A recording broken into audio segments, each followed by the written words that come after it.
Hello, chat.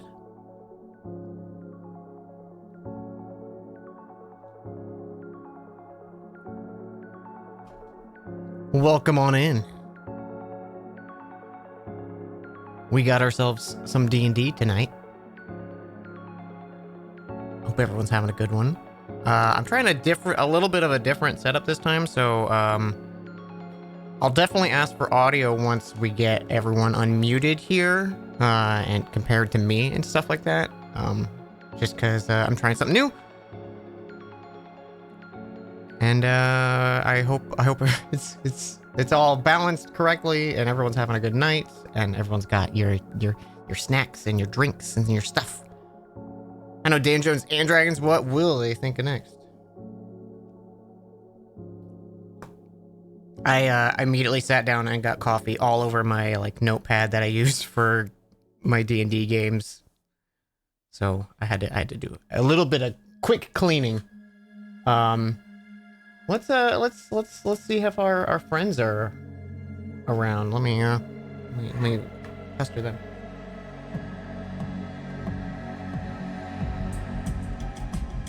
Like, it was pretty easy to. It was just I started taking them This happened. and then stopped. Hello. Hi. Oh, And I thought you can't ever again.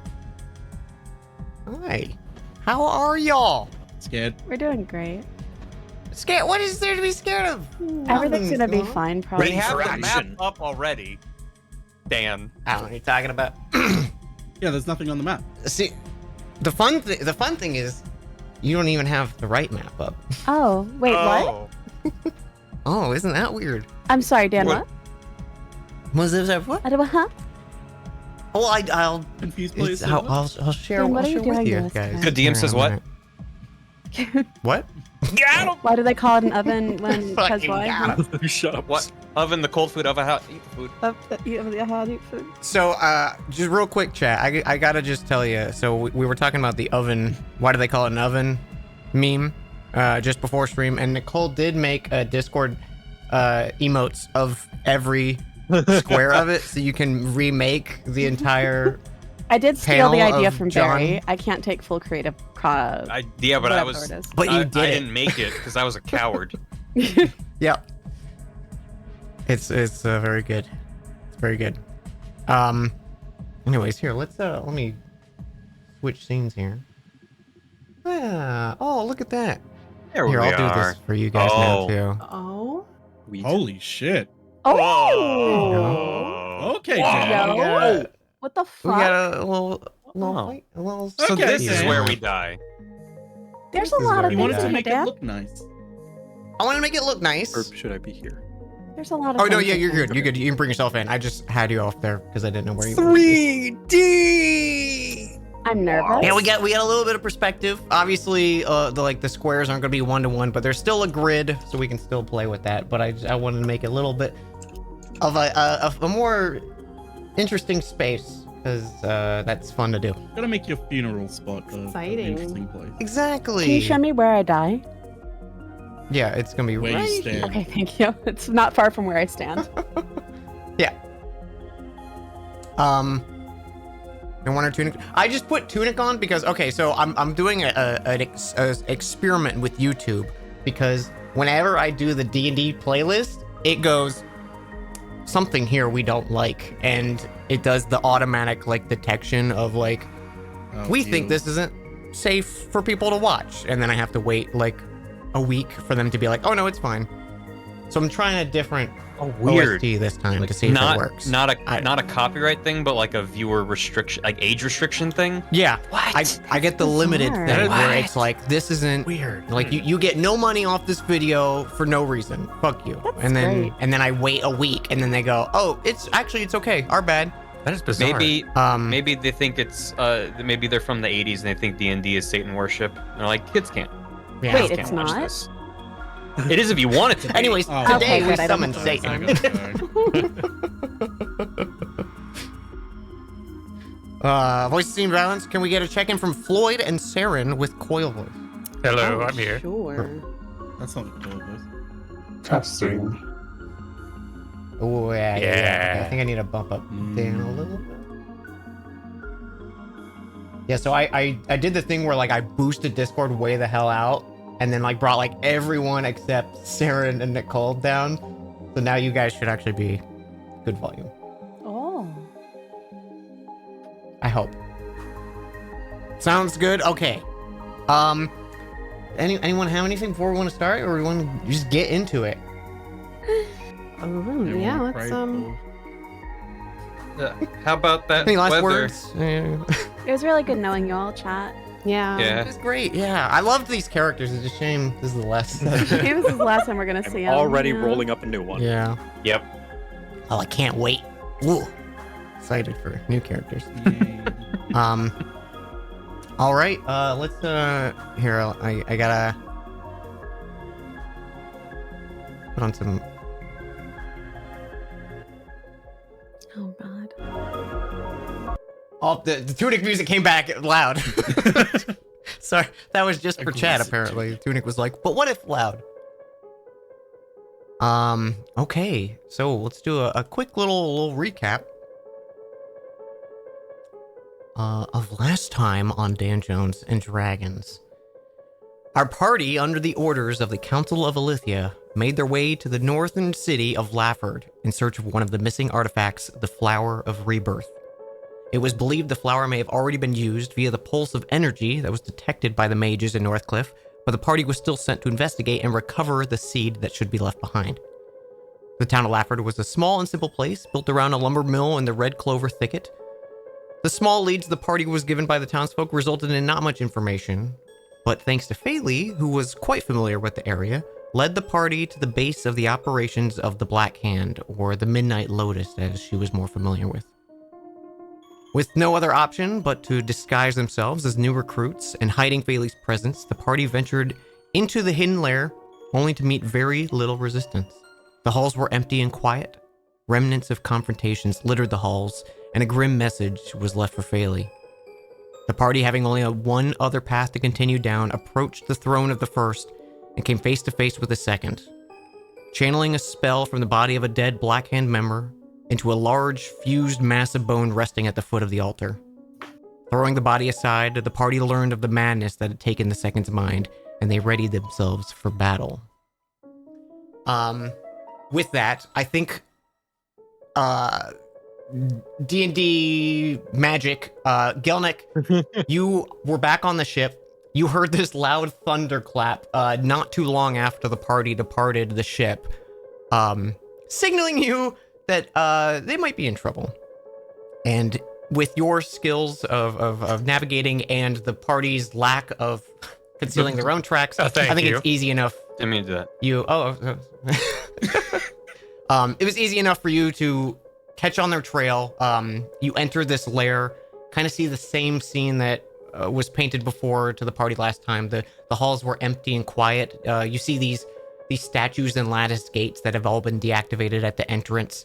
And as you enter, you just catch the party turning to the right and heading north into this door where you join up with them as you hear this speech coming from the second. And as you all enter the chamber, and the invisible strands that seem to pull on the finger, like each individual finger of the second, he lifts them up in the air, and you see bodies of previous Black Hand members in various states of decay. Even the body of Ember, and you notice a gnome in the background, the body of Sawyer, come to their feet, and they're pulling against these invisible threads on the fingers of the second. And with that, let's just start with some initiative. Before I do it, let me pull up the thing. Which gnome was Sawyer? Sawyer was the other party member of the Illustrious Delights. Not he was Sawyer! the leader. Yeah, your favorite character that you knew the name of. 19. Ooh, I rolled a 2. Natural fail on initiative. Does that mean I just start on my face? You go to sleep. That means actually. every time you fight, you're just like, I don't really want to. I'm not feeling it today, guys. Yeah. I've never crit failed initiative before. It's impressive. Seeing initiative on actually. my thing. There it is. Okay. I was gonna say you've taken the initiative now with it. Ooh. Wow. Oh wow. I see your crit fail is better than mine, though. Your I see Alright, I your gotta- crit fail was almost as good as mine. And for those just coming in, and for you guys to explain the scene here, you have this the crown symbol enemy is the second, the frail and fragile body of the second necromancer, lifting his arms up in the air, standing on this platform. You can see the altar here that you're familiar with, Phaley, is like pushed to the side, and that's where that like massive bones that are like fused together in this weird unknown shape is resting. The claw mark ones seem to be just like reanimated corpses. They don't seem unique at all, but these teeth ones, you notice the form's a little more decayed, and you can see their fingers extend into thick black claws. And here, of course, is the fully armored knight with the red glowing eyes that is merely standing at rest, preventing you from reaching the second at the moment. Okay. Sorry. Why is there 2 on the initiative tracker? That's weird. That happens when you don't delete the initiative people from the last time you close it. Hey, does everyone remember their initiative? We can see it in the chat. Yeah. Sweet. I did a boo-boo. Yeah, that's alright. I'll roll it again and just use our first number. Yeah. You should be able to, once you roll it, you can just type in there. Ah, look at that. another Ah. crit fail. Oh, that's better. Oh, come on. There we go. God damn it. Fixed. 5. Come on. Why is edit. it not staying, chat? Once it's all like settled, then you can edit. Oh, there we go. Oh, yeah, because every time it adds a new one, okay. Yep. Yeah. Got it. Okay. That would explain. These little guys. Ooh, man, I'm rolling great initiative. No, they didn't. Okay. Well, that lasted long. I think everyone looked like they were in. Yep. 1, 2, 3, 4, 5, 6. Yeah. Okay. So right at the start, as the bodies come to their feet, you can see the knight pulls his sword out and readies it and starts to walk forward. As it happens, Morinthal, you take the initiative. What would you like to do? Let's get some more music in here. A lot of things I'd love to do. I'm going to pull out my short bow. Oh, that's intense. What if we breathe that? Why? Jesus Christ. It's like it's a bad situation. No, this is fine.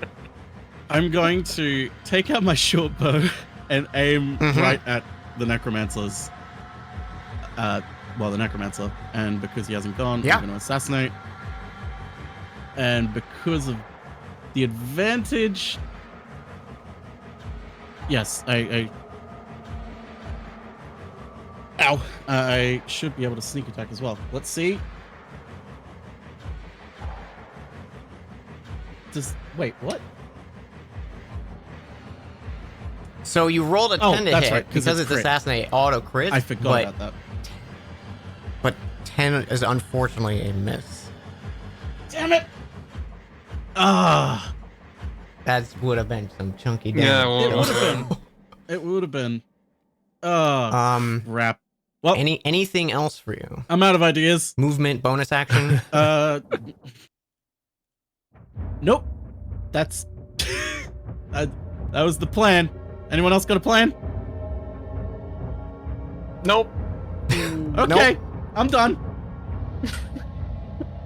All right. These two figures immediately just lunge out at the closest things to them, which one is Phaley and one is Coil. Cool. So on one of them, actually they both go for claw attacks on each of you. So Phaley, that is a 13 to hit.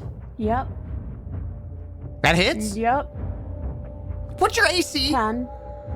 What? That's impossible. Druids. It's 10. That's such a small number. Oh my god. Why didn't you buy new armor when we were all buying Because new I'm armor? not smart. How have we not noticed until now? To be fair, I don't think druids really can wear much armor. Also, Phaley's not Oh, usually yeah, in the they can front only wear, like, line. hide and stuff. right? Yeah. Phaley's usually in the back. Best she could do is Um, probably some light armor would give her a bonus whopping 1.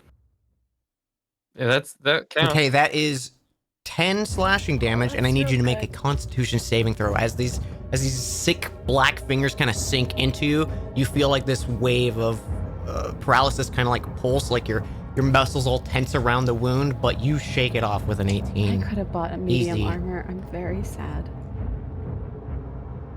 Let me unclick. There we go. And against Coil, 18 to hit. That do hit. And that is for 10 as well, slashing damage. Alright. And you need to make a Constitution saving throw as well. Okay. God damn it! I used my good roll on the initiatives. Oh. Oh no! Oh no! 7 crit fail. As the like an unexpected feeling for you, you feel like almost this like kind of rust build around the wound as it like scrapes through, and you can feel a small trickle of fluid come from your arm. It kind of like seizes in place, and it's like your entire form is locked up at the moment. You are paralyzed for 1 minute. You can repeat the save on each turn though. Shit. Okay. Oh no. Well, we're 0 for 3. That is, yeah, that's their turn. The second merely looks at you all, gives a big toothy smile. Like his teeth are, you know, those cartoons where they draw like really thin, like rectangles for teeth, and they're kind of all jagged. It's like I'm feeling like that kind of vibe from this guy. He gives this sick smile, and then he kind of does like a small hop back. And he is gone. Oh. Oh. God damn it! And that He's is come his back. turn. That's good, right? We found a necromancer that can no clip. God damn it! Oh, this is not a good start. Big boy's coming on up. Let me just double check. I think paralysis. I have advantage on attacks against you. That would make sense. But maybe no, because that's mean. Maybe no this time. Yeah, Gonna it double just check it, that. I got the player handbook right here. It says no, that's mean. Oh, it does say that's mean. Attack rolls against the creature have advantage. An attack that hits the creature is a critical hit as the attacker is within 5 feet of the creature. Oh no. Okay, well he's gonna make his 3 attacks. Oh, okay. That's cool. That's cool. Oh. Okay. A 10 and a 12 to hit, and then the other one definitely. The other one's a 25. Oh. Yeah, the 25 will hit. Okay. And I need you to make a Constitution saving throw again. Again. Here we go. You know, it's only... Double paralyzed. Mm. All right, you fight off this feeling as like you notice his longsword that he has is kind of like this like barbed design around the hilt, and the blade, instead of being like that silver sheen that you would expect from steel, it's like a deep black. And actually, okay, so 4, 10,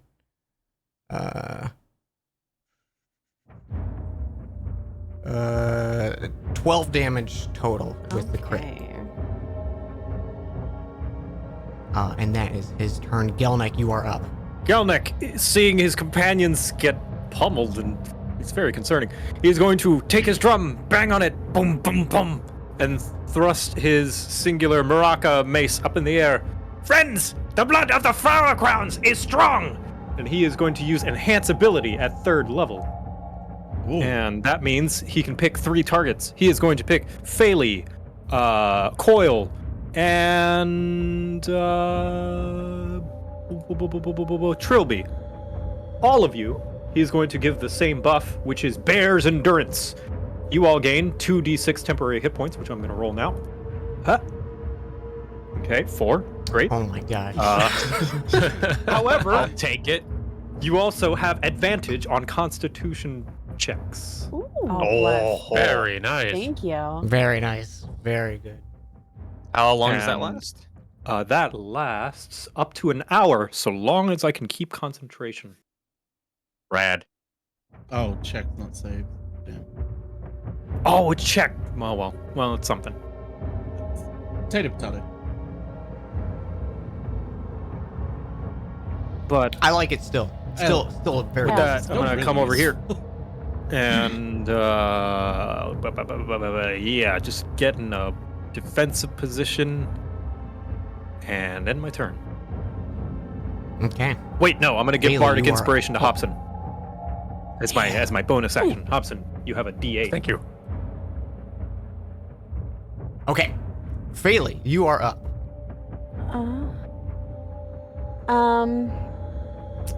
I want to attack the one that's right to my right.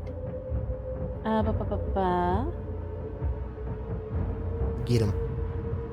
18? With as a reminder, I'll say this just because it's been a while. Oh shit, it's if too you're close. doing Yeah, if you're doing range and melee, it'll be disadvantage. Fuck. So just roll it again, because I fucked up. No, it's fine. You're gonna crit. If you want to stick with it, yes, but I'll allow you to take it back if you want, I'll stick with it. Go for the or call. attack a different Follow target. my heart. There you go. Hey, 16 still hits. Nice. And you know what? Because I'm nice, I'll take the higher damage. Wow. I'll take the 20 radiant. Damn. They're dying quicker than I thought they would, give them the higher damage values. Oh god, they're almost dead. That is, I believe, all I can do. Let me just double check. Okay. As you hit them with this guiding bolt, the kind of glitter and starlight sticks to the figure, and the next attack that someone does against this creature will have advantage. Don't forget. Oh, I always forget if I can do this or not. To go into my forms, is that a bonus action, or is that something I have to use my main action on? I don't remember. It's probably a bonus, but I think it depends on the subclass. I'm trying to look it up real quick. As a bonus action, Wild you shape can is spend a a use. It's a full action. So I have to wild shape and then bonus action, right? You It can do says them in you can any get the order. ability- But if your guiding bolt was an action, Right. So I can't do a bonus action for a form without doing wild shape first, or like without also doing wild shape, right? I think so, right? So it says at second level you gain the ability to harness constellations. As a bonus action, you can use it. You can spend it. Okay, spend yeah, the use see, of your wild this is what I shape. was saying. Starry form right. for you is a bonus. Oh, So- okay. So you can do it as long as you don't wild shape into an animal and you do it into your starry form, it's a bonus action. Yes, I'm gonna do. So you can do that for this. No, I stand corrected. I guess Chalice is probably the best. We're one. both right. D&D's fun. Actually, I'm gonna do Archer because that would let me do an additional attack as a bonus action after Guiding Bolt. I think. D&D rules are always Yeah. straightforward and easy. Yeah, to I'm gonna remember. do that because damage. It may be silly because I'm a healer, but I'm gonna do that Archer form. Okay. You do get an additional attack this turn because you get it when you Oh go into shit! Archer Let's form. Fucking go. She died as she lived. Is this on the same target? No, I think he's still too Let's close. I was gonna fucking attack go. this guy, the one in front of Coil. Oh, okay. The teeth one or the skull one? I'll be honest, the skull one. I could lie to Oh, you, okay. but no, I'm dumb. It would have disadvantage, but 12 does not hit. I can tell you that. I figured it wouldn't. That's it. That's my whole turn. All right, that is Bailey's turn. Hobson, you are up.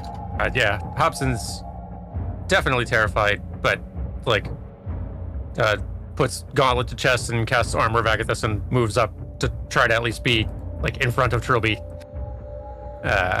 Thank you. Oh. And yeah, but A that little baby. and just gets ready, and the best defensive position he can manage. Sword out. And that's his turn. Okay. About to hurt. It is the Zambonis. They're gonna just is Scrubbin's not out, right? Scrubbin's out. Scrubbin's out, Scrubbin's okay. always out. That's my emotional support for Scrubbins. It I'm also gonna see if saves they me from having even to spend an action to notice. build them during combat. Okay, this zombie actually goes for Scrubbins. Shit! You know, he's resting. He's not awake yet. Okay. So this first one is on Scrubbins. 17 to hit. Scrubbins has an AC of 18. Get fucked! Oh. Get fucked! Wow. Scrubbins hopping around this zombie. He's cannot too find small. You purchase. can't get him. Took you like He's too tiny. round. This one will go against Hobson for 11 to hit. Nope. Okay. Second one also on Hobson.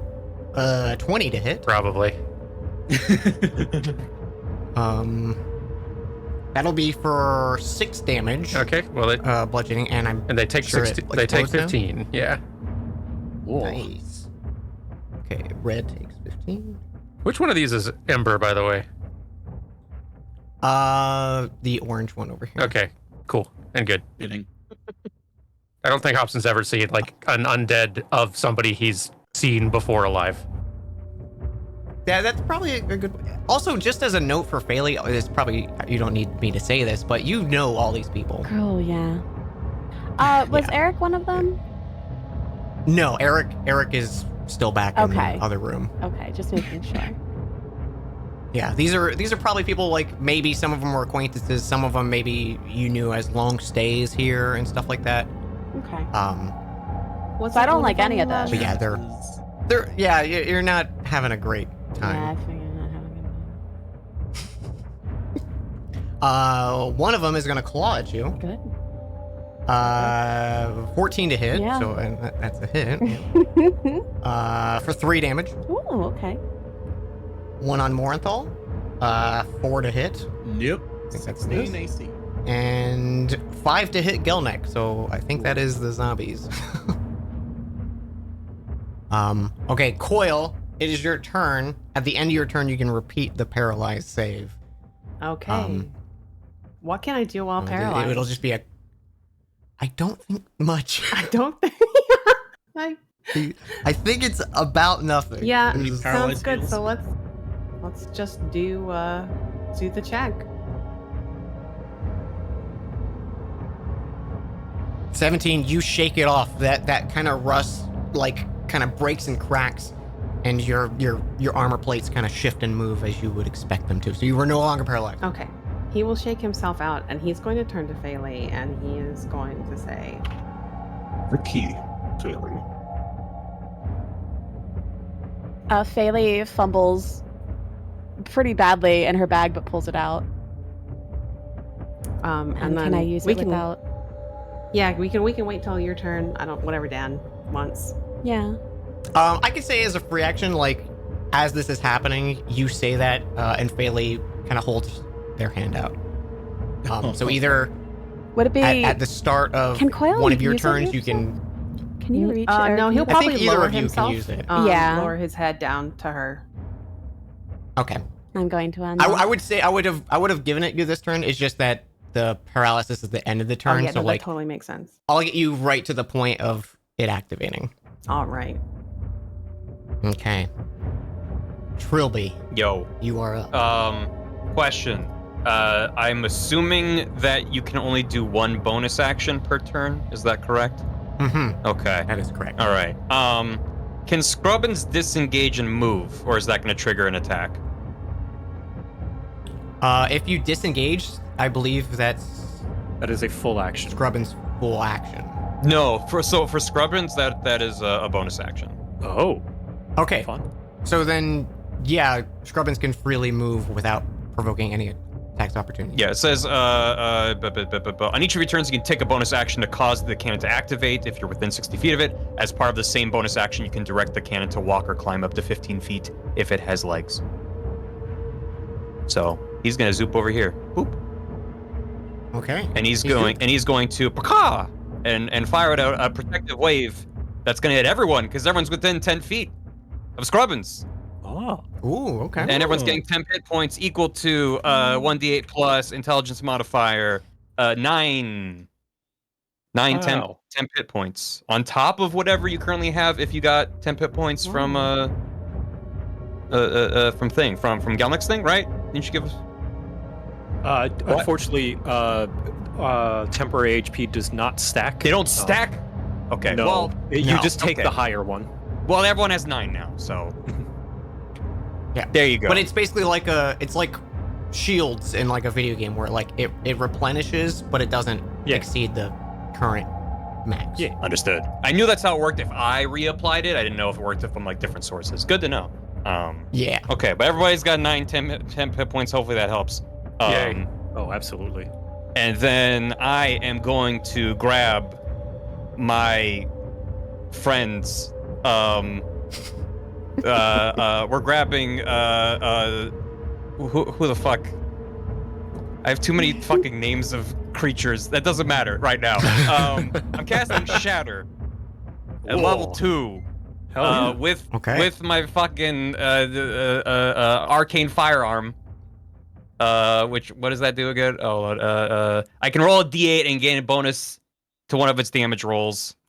So another 1d8 of damage on top of that, and that is going to be within a 10-foot radius sphere, positioned on top of Hobson, I believe. Probably get the most effective. So it will hit if you do it on Hobson. It will hit you, Hobson, Coil, and Faley. How you guys feel about that? You can say put the point here. Yeah, but that's not gonna hit everybody that I want it to hit. Yeah, you can just only hit 3. Just letting you know. Maybe What are you we know, gonna you know, pass? maybe that's better. Okay, all right. Okay, DM, blasting it here. I'm just presenting information. It's good to know. Okay. What if the I'm healer gonna- wasn't in the AoE? I'm dropping it here and trying to blast these 3 here. So they each need to make a Constitution saving throw. Okay. It's the 2 claws and the one and the teeth, 1 right? tooth. Yes, red, blue, and Got red here. Am I still in that radius too? Do I need to as well? No, you're not. I moved it. Okay. Hooray. No. He positioned it in such a way it'll Yay. just clip away from you. The highest they rolled was a 12. I don't think that saved. That's DC 15. Okay, so what? How much they take? So they're taking 24 thunder damage. Whew. Because it's the 16 Holy and then plus smokes. the extra 1d8, which I rolled a fucking crit on, so. Yeah. Let me just roll another dice here for no reason. Okay. So for the record, Yep, my yep. arcane firearm is a brown teddy bear named Proper Porridge, and Shatter is a toy symbol that he holds in his hand. Yes. So I'm holding him holding a toy symbol, and he smashes it. King. All right. One of the zombies drops it, and you notice like its form tried to like reanimate together, and it just kind of like flattens to the floor. Good. I'm gonna move it just because it's a little unclear with the red on red. Knocked him back. He knocked him back. He also no clipped out of the wall. Yeah, you know, clip. Gmod You hit him so hard. Yeah, he Gmod physics through the floor. The rest of the fight, you just hear. And that's my turn. Anything else for That Trilby? is All my- right. Morenthal, you are up. Am I? You are. Okay. Okay, let's go for the big teeth in front of me. Let's just get the dagger out. Alright, we're gonna plunge it straight in. Thankfully, everyone's so close together, I can just sneak attack everything. Yay! Good work, team! We're bad at spacing. Or good. Oh, good. Does 15 hit, Dan? Oh wait, it has advantage. That's right. On the attack. You do. I forgot. I remembered it, but as I was clicking, I forgot because I'm an idiot. Does a 15 hit down? 15 does hit. Woo. And this is on the we'll say like Gastish looking one. Yeah. Okay. The teeth. So that's 15 total damage. 4 radiant damage if that fancies anything, but I doubt it. That is literally just enough. To seal the deal on it. You slice into this creature, and it lets out this like ear-shattering scream right in your face, Phaley, as it was tearing into you, and it just kind of slumps to the floor. Bailey just for the rest of the match, just like mop. I'm done. Mop. Fucking done. Actually, no, I'll leave them. I changed my mind. I'm leaving them. That's fine. Follow your heart, you know? I can see the red X. Exactly. And I'll end my turn. Anything there. else? All right. It is this guest's turn, and he's going to make a swipe at Trilby. Or nope, sorry, Hobson. Thanks, Hobson. That is a nat 20 Oh. on that. Uh-oh. Oh boy. And I'll need you to make a Constitution saving throw as well. Saving throw. Okay. Boy, not good on the rolls tonight. Ooh. It's 21 damage. Woo. Well, they On the take crit. 15. Ow. And that 15 is actually enough to blast it away, because that shatter did some work to it as well.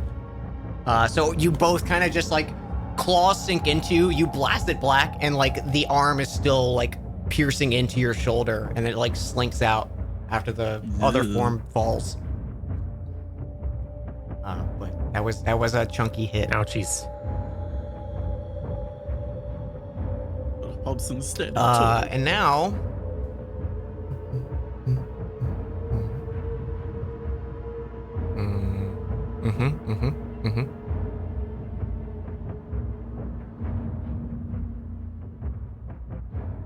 What do you mean? And now? No, Uh-oh. no. What you doing Get there? that arrow out of You here. doing renovations in here? Okay, so that looks like it's everyone but Trilby and Scrubbin. Jesus. Am I joking about space? So I'm gonna need everyone but Trilby and Scrubbins to make a dexterity saving throw. Pretty sure it just snakes between our legs. 18. 19. I did a good roll. 21. Oh boy. Oh! Oh dear. Bailey Rolling couldn't hear great it. today. Mop. Mop.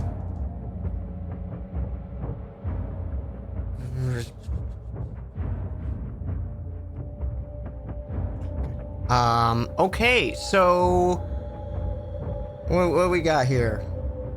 We got a 19, 18, 21, and then then Coil and Bailey bringing up the rear. Yep.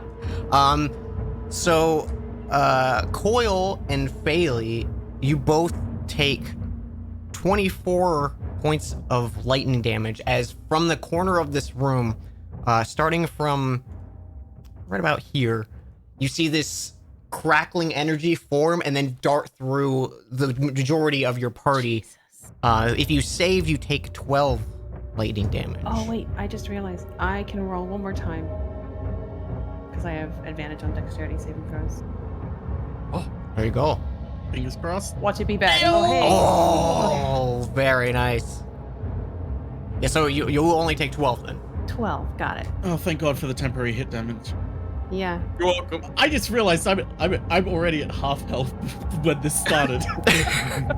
Mm-hmm. Yeah, is going we didn't good. Yeah, start we did. this at full HP. No, we didn't. We got zapped by poison lasers before this. Yeah.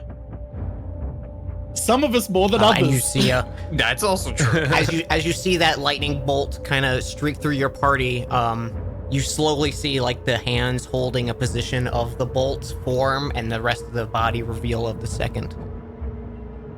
And he's just got his smile across his face. Get him! That is his turn, though. Get him! This bitch. He's in bounds. Get him! This last turn. Admin. One more time, how much damage did we take if we just in total? If you saved, it was 12, Okay. and it was lightning. Lightning. Very, Lightning. very frightening. Okay. This armored figure looks to you, Hobson, looks over at the corpse impaled by the ice, and then turns its attention away from you. Hooray. And it's going for 2 on Coil and 1 on Failing.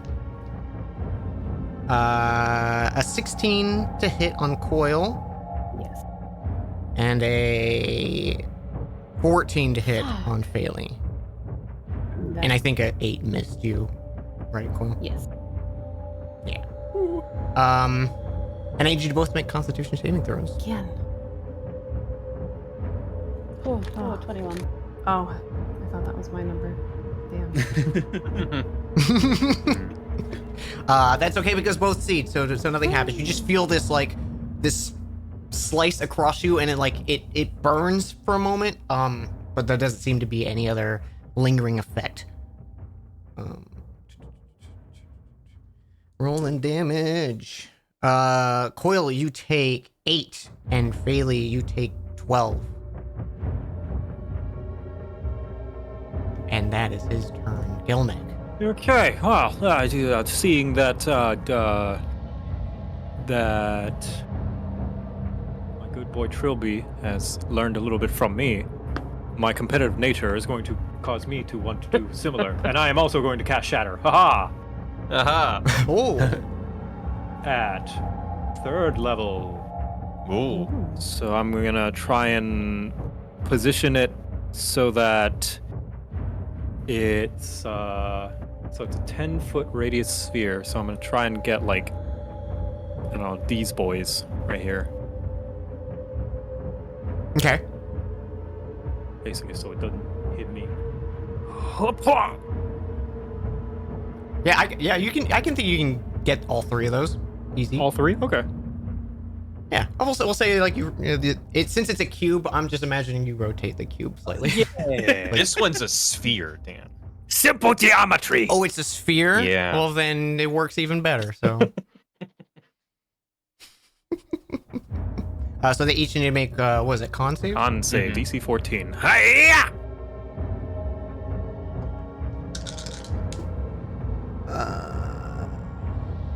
2 failed and Pink succeeds. Okay. Okay. So it's 16, 16, and 8, right? Yes. Okay.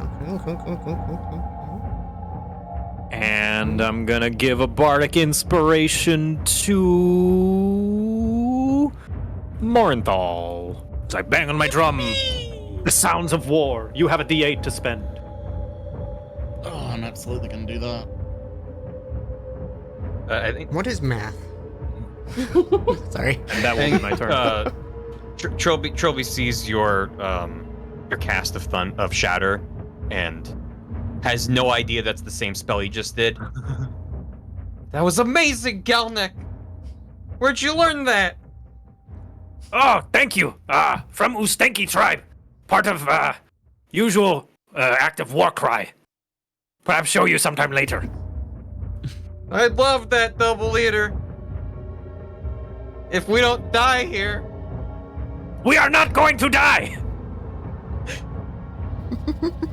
So it's a I'm now just necromancer. thinking of the Indiana Jones. We are going to die. We are going to die, sad face. Yeah. Anything else for Gilda? No, that'll be his turn. All right, Faley. So can I both unlock Coil and heal myself? I'll say it's a free action to use the key. Oh, thank God, because I'm gonna die. I'm gonna heal myself because I'm fucked. Oh boy, cool, neat. But then I'm also going to use the key. Hell yeah. Okay. Do one of you want to describe like what we see? I would love to. So, as Phaley turns the key in his jaw, the muzzle kind of snaps off, and his mouth opens, and his demeanor just like completely changed. Like you don't see Coil as someone who looked very relaxed, but you realize now that he was very relaxed, and his plates kind of shift, and it sort of looks like his hackles are raised, and he assumes like a more aggressive, bestial stance. Eyes red, mouth open, and he doesn't look himself. Oh damn. Yeah. I obviously can't move like squares or anything. I think Hobson probably at least shuffles a couple inches within his little compass.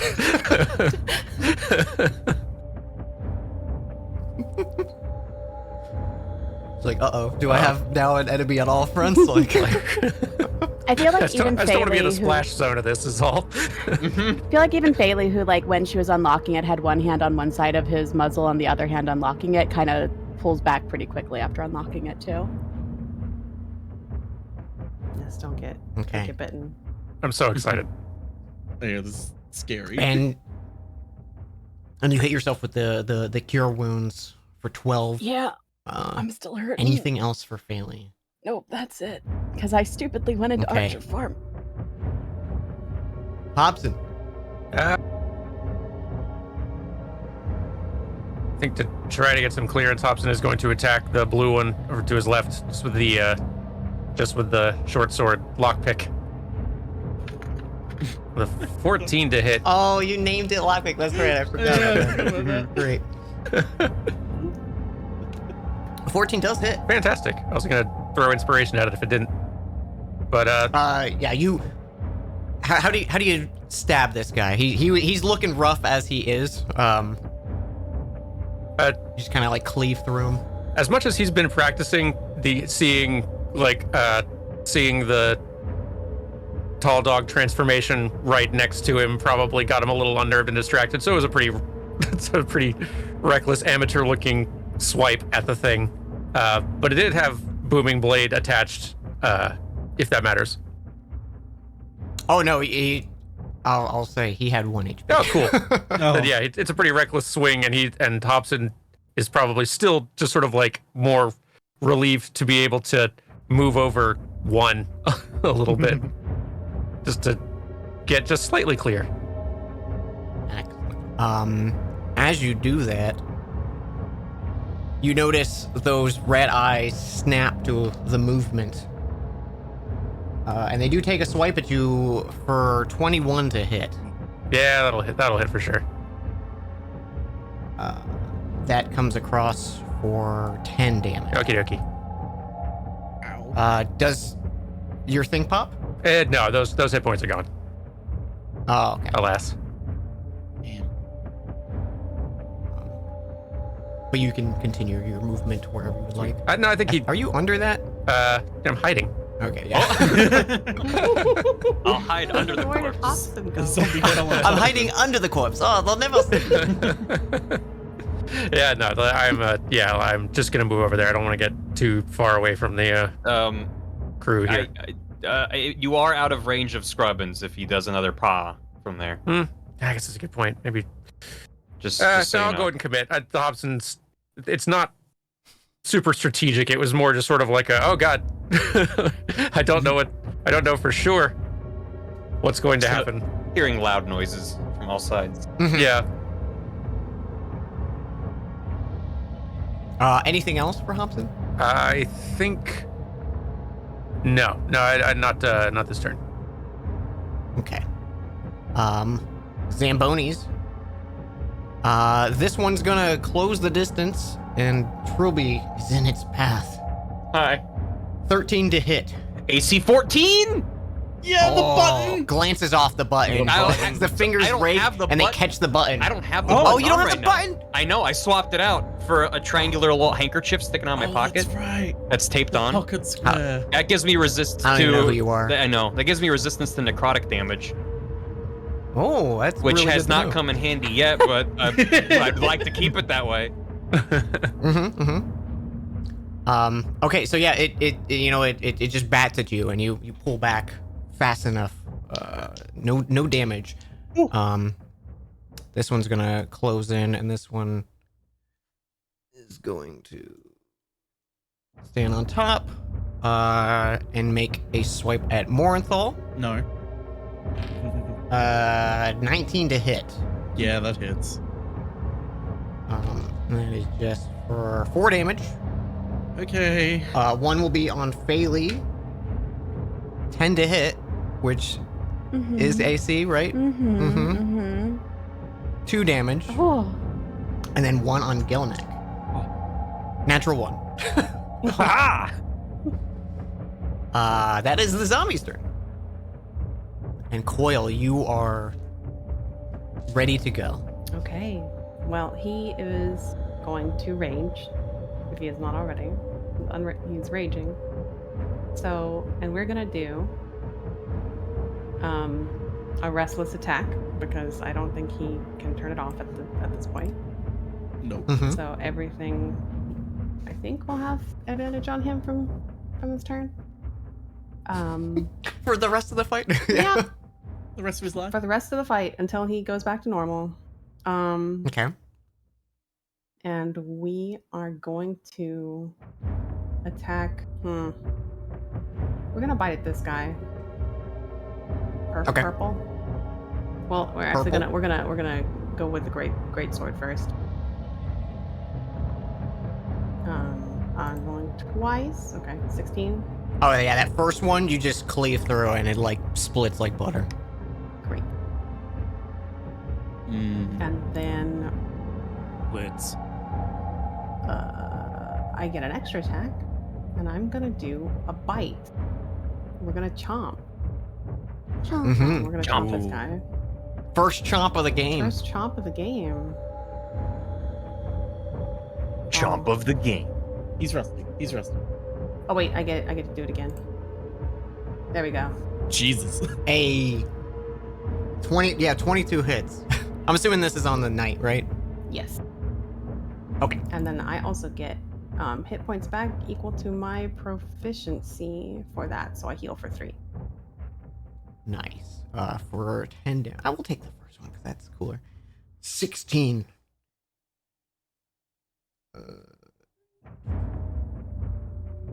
And I think that's his turn.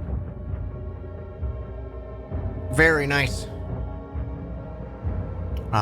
Trilby, Well, back to you. Scrubbins is gonna pry again and give everyone except Hobson 5 temp hit points. It's better than nothing. So if you Better didn't than lose nothing, them, it stays at the 9, right? Yeah, I'm still at 9. Yeah. But you can have But 5 if you if did you want fully 'em. lose them, I'll take the Five. or have 5. less than 5, You're you welcome. can have the 5. And also, I'm going to shatter again. Approximately here. Not hitting Gelneck, but hitting the guy here and our necromancer friend. Our second. As you do that, Oh. I can actually explain the casting of Shatter. I hold proper porridge in my hands, and I have one of his hands having a little symbol, one of his hands holding a little drumstick, and I go to smash them together. And am I as you smash clicking them the together- button to cast it, Dan? yeah, click the Oh button. yeah, click the button. Yeah, woo! Wow, look at that. As like the symbol ring goes to go out, you know when you play with like you know the little store monkeys, how like if you do it manually, it's just kind of like there's no resonation with the symbol or anything like that. He's got to do it. That's the sound Oh. that your thing makes, and it just is like an unsatisfying tink. Oh. Wow. And you notice locked over across across the arena that sickly face of the second reaching his hand out to you, and he just smiles. Problem?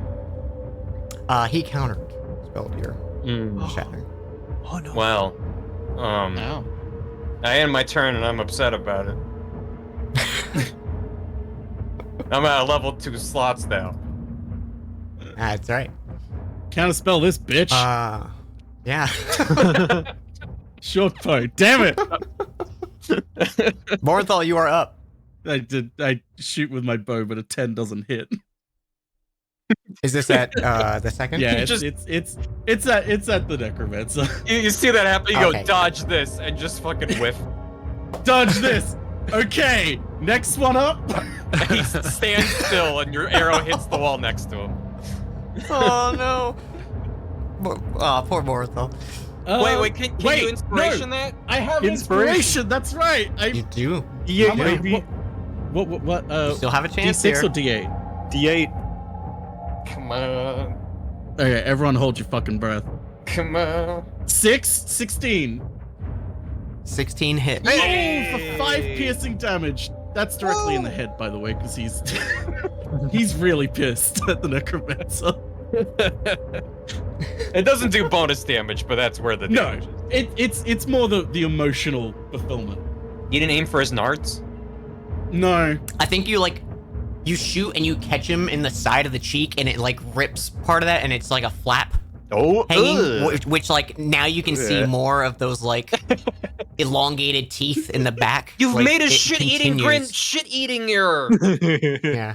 Now he's really the puppet from that fucking also music video. I want you to know he does actively shout counterspell this. I imagine Good. so. Anyway, that's the end of my turn. Okay. Those guys are gone from the initiative, so hey, it's his turn. I sure hope no one just pissed him off.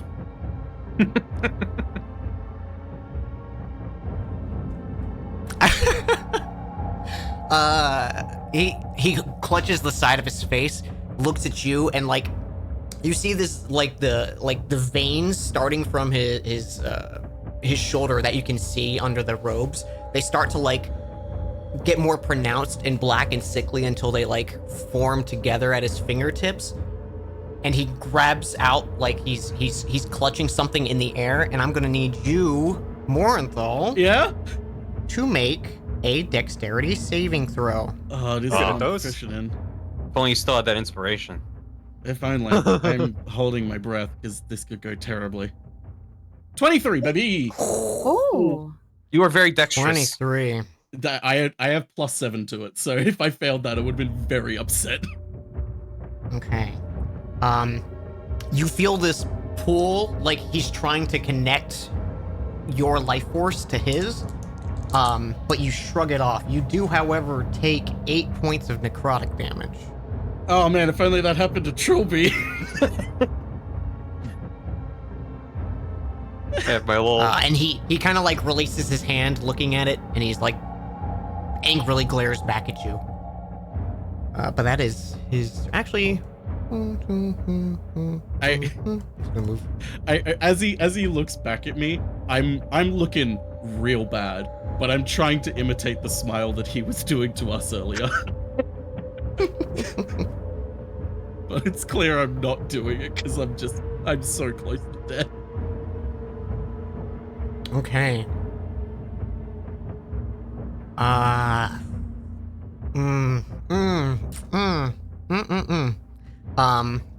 This boy, is just staring you down, Coil, in your rage, and seeing like that the composure and like kept together form of your fighting stance has relaxed, and he could just wail into. He's gonna just 3 wild swings on you. She has advantage.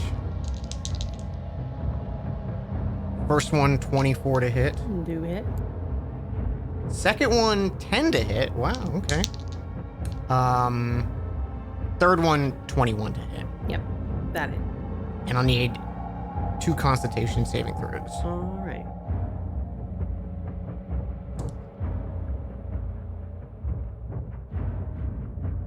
Okay.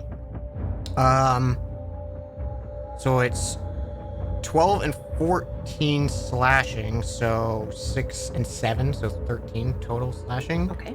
And then on that first one, you feel like that same kind of tired drain that you felt. Actually, that was poison damage at the start. Never mind.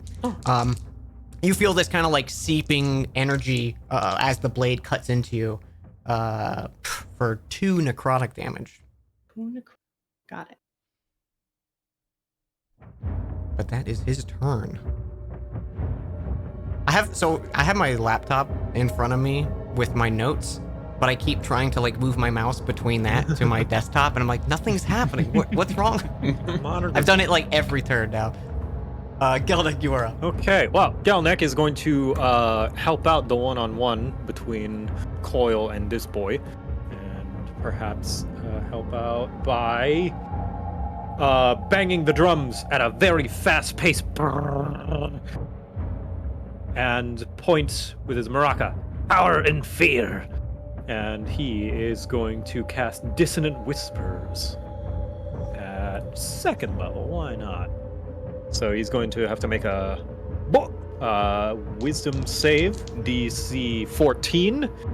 If he fails, He takes. succeeds. Oh, damn. Okay, he takes half and nothing happens.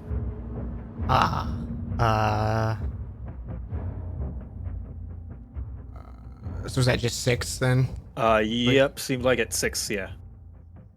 So it takes 6 psychic damage.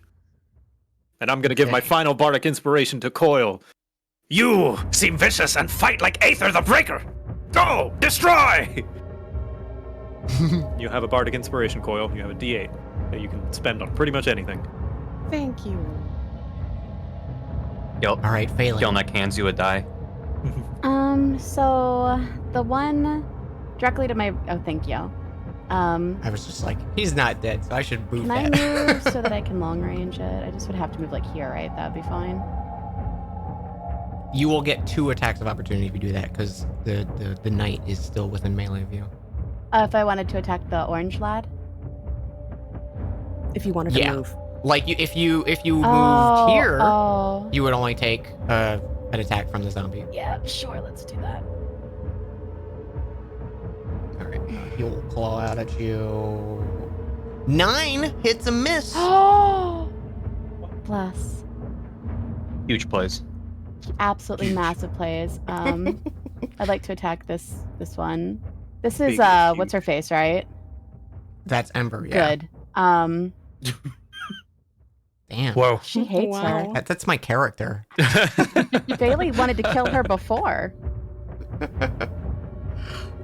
With this blast of divine energy that it singes through like the center of her torso, and it like burns away at her, and has like a piece of paper burning from the center in, and it just falls back in this smoldering corpse that was once Ember. Yeah, good. Good. And if she goes to hit this one with archer form, is anyone in danger of getting hit?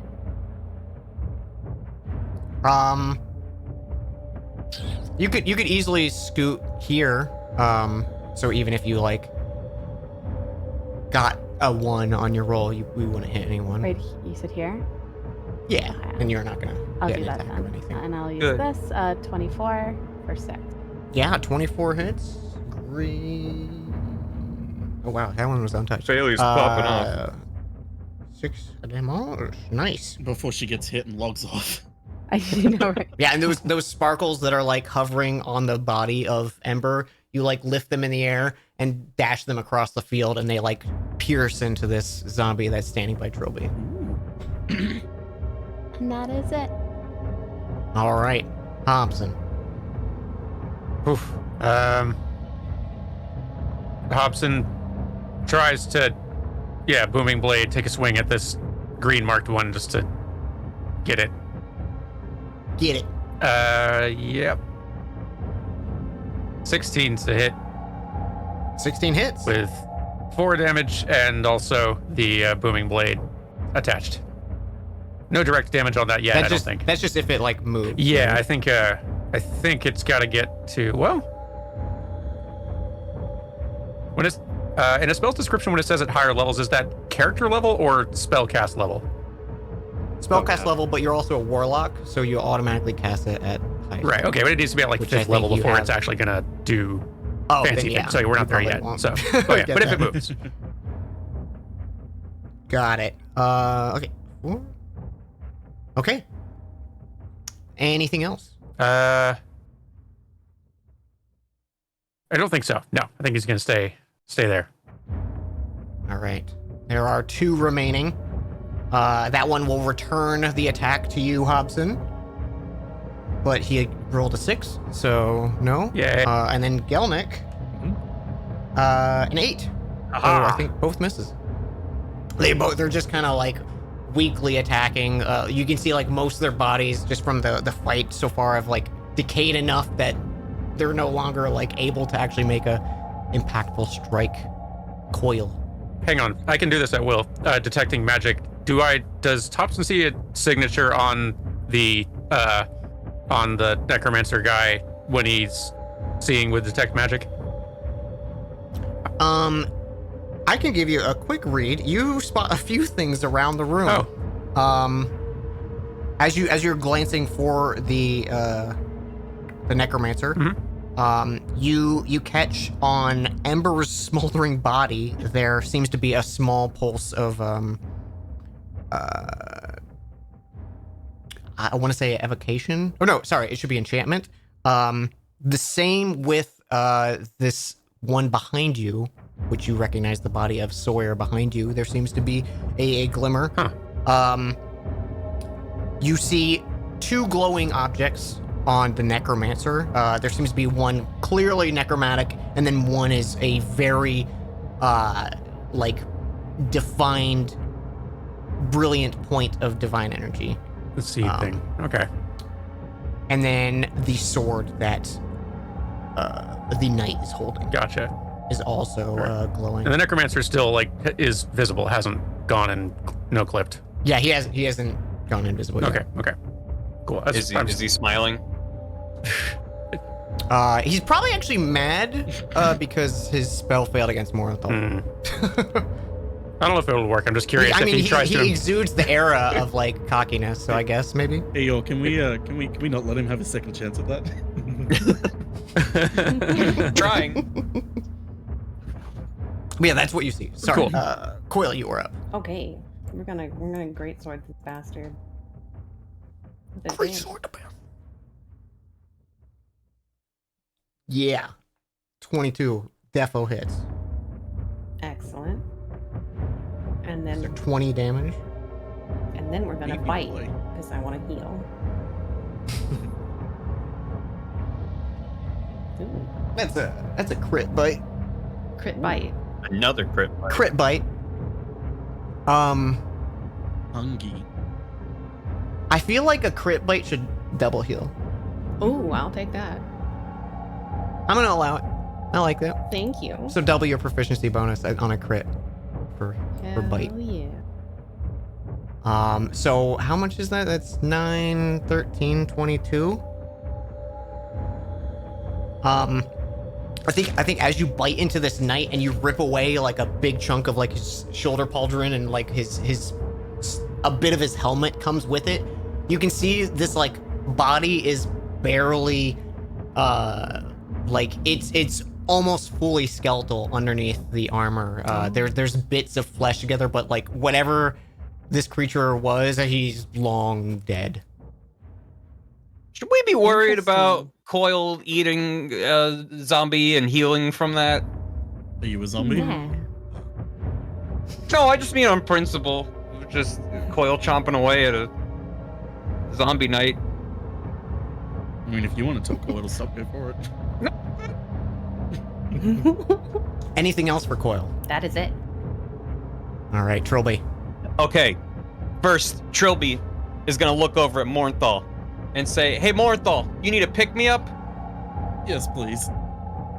Well, get a load of this." And he extends his open hand, and a round, small mechanical bee lifts off from his hand and bumbles in a kind of zigzag ambling pattern in Morenthal's direction, and then provides unto Morenthal 1d6 of healing. 2 HP. Oh, For and, like the second you're like, get a load of this, he's like, oh, thank God, I'm gonna. What? The... Thanks. It just kind of like spritzes a little like on your chin, and you feel a little better. It just lands on his chin and just spritzes and flies Just away. sprays him with Yeah. some Neosporin. Yeah. I finished I him love it. yesterday. His name is Trilby. Oh, Oh, stop. Oh my god. That's very good. That's very cute, Trilby. And then I'm Damn it. gonna blast this guy here with Ray of Frost Anyway, With the- here's Yeah. Ray Frost. with an extra 1d8. All right, here's Wonderwall. Oh, 14 was exactly his HP. Fuck yeah. All right. That's my little what's I can't remember what's names. Mr. Gubbins, the elephant. Gubbins. And he, Mr. he Gubbins. sprays him with ice blast, holding hands with Prophet Doing Sword. work. You freeze the form, and he kind of falls back, and part of the arm like shatters as it falls backwards, Hell yeah. and he's done. I end my turn. Morenthal. Do I have line of sight to the Necromancer? Yes. Just wanting to double check with the pillar and everything. Just want to ensure before I do something stupid. And that something Why? stupid is the exact same thing I did last time. Get him. 23, baby. Does that hit, Dan? 23 does hit. Yeah, Let's go. just barely. Straight for the head again. 5 piercing damage. 5 piercing. I think where He's so gonna get himself. aiming for the head. Yep. Maybe like he turns and it rips off his earbud because it falls onto the table. Oh, he's earbuds. I think you slice through the side and it like cuts into a significant portion of the ear, and you can just see this like trail of red surrounding the side of his face now. Good. I end my turn. All right. I yield End my your time. turn. All right. It cuts over to him. You can see the confidence and smugness of this necromancer starting to fade, and he dashes for the altar. No. And just as he gets up to the platform, he falls on his knees and just raises his arms to the air.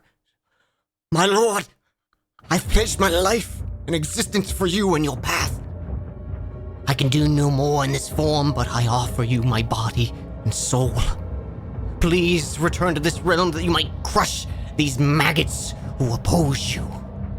And as he does that, you can see he sinks both of his hands into the form of the bones that are sitting there.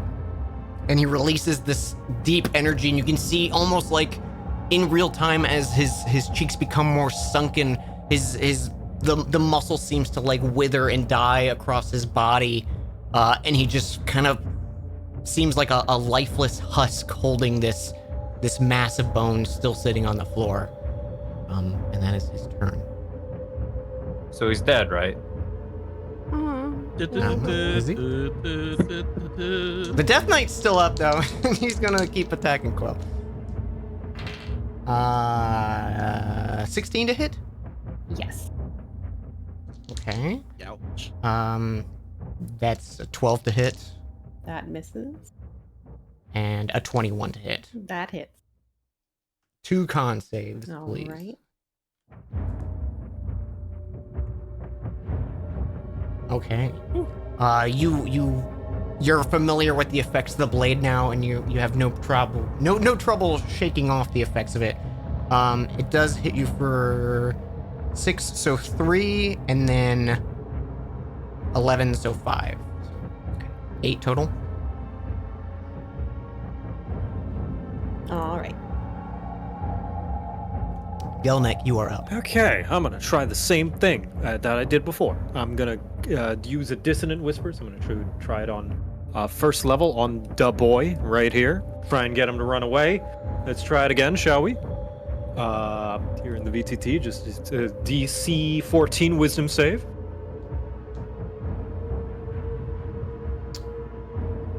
Uh, 13, he failed. Okay, awesome. So now he needs to spend his reaction moving his full movement speed away from me, which hopefully procs some attacks of opportunity, and he takes 15 psychic damage. Yeah, that'll be His full movement, you said? His full movement. Okay, he's like in the corner. So so Phaley and Coil, you both get attacks. Let's So do you it. have a melee attack. Flee, coward! For that is your place. Does the It advantage was 15 from damage, right? Coil's reckless attacks continue through the reaction? I'm gonna say yeah. I don't know if it is the case, but let's say yeah. Phew. 19 hits. How do you want to do this? Hey, all right. I do think that like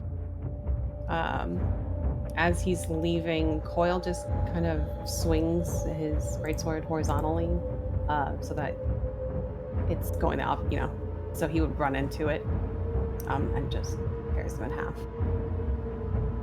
He just splits, and like the top half hits the ground and keeps trying to claw itself away from Gelnick before it just like runs out of steam and is mid grabbing at the floor as it stops moving.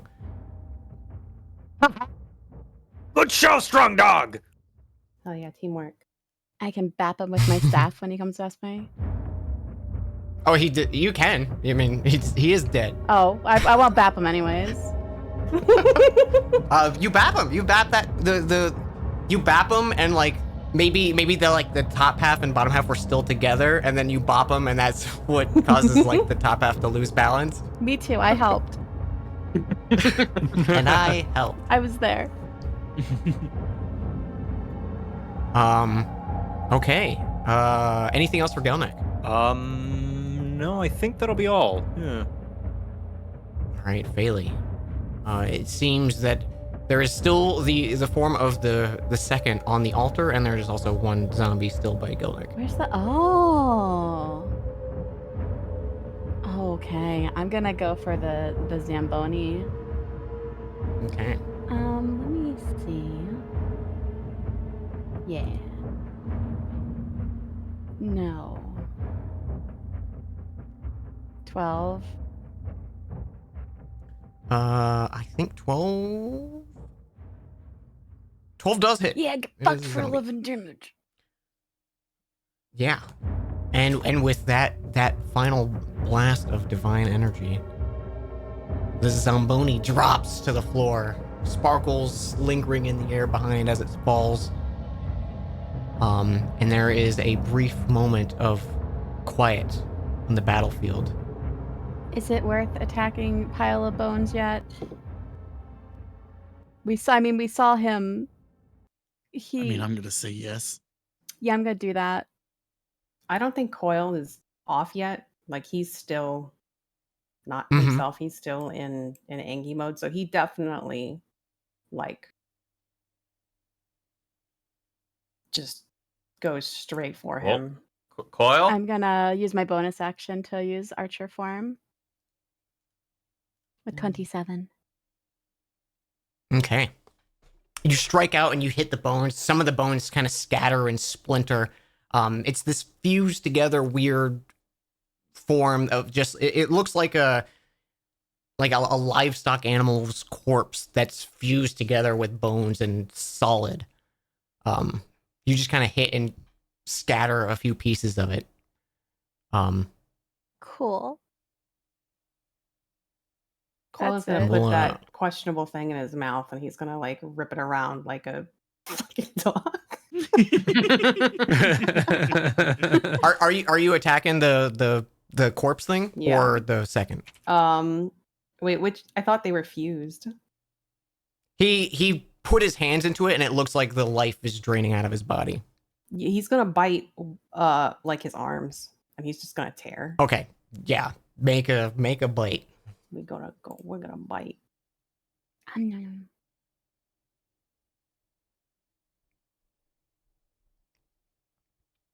Yeah, you sink into and like pull back, and there's just this kind of like spray of viscera that is not the like red that you just saw like from damaging him, and like as you kind of tear the flesh, it's almost like paper mache. The skin is like a loose like paper-like fabric. The bones are brittle and kind of splinter and shatter in your mouth. But the figure is just kind of like unmoving as you rip a sizable chunk of its torso off. And I think in that moment, you hear a rumble. Uh-oh. The platform you're on starts to quiver and shake. You can see the bones slowly start to like morph, and like other skull-like protrusions kind of form, like they're screaming from within this bag of bones. A splinter of what looks like maybe a rib comes through and impales the form of the second that's sitting there, lifting it off the ground. It just starts to grow in size, and as you go to instinctively just lash out at this thing, a bolt of like sick black energy comes from the sky, piercing through the ceiling of this place. Like pieces of rubble kind of fall down and push you back. There's like a torrent of wind in the entire area that's sweeping around, blowing dirt and decayed flesh and burnt rubble from the fight. The figure starts to just elongate in different places. A spine-like protrusion grows out, and at the end of it, where you would expect like a rib cage to form, 5 fingers grow out of it, placing itself on the ground, lifting itself up. You can see a massive skull that, as it opens up, has like a Resident Evil eye sitting in the center of it that's like decayed and sickly. Its body lifts up, arching its back, and you can see the rib cage now that is formed within it. A small humanoid form, also made of bone, kind of just like a faceless, expressionless thing curled in on itself within the rib cage, and 4 massive, almost like crab legs lift out of the body and lift it into the air. So it's now like a good 5 or 6 feet off the ground, with these 4 appendages keeping it suspended. And there you see this massive, questionable bone and material. It's screaming out, and you all instinctively kind of hold the sides of your head as this figure fills the space. He big. For question for you guys, would you like to redo initiative or keep the initiative, and I'll just add this in? I mean, I'm It was good with sticking just what we keeping got. initiative. Yeah. Keep it going. Yeah. All right, let me- I feel like it's the same I'll remove combat, these so- guys. Okay, let me just roll this real quick. That's good. Oh, it's less.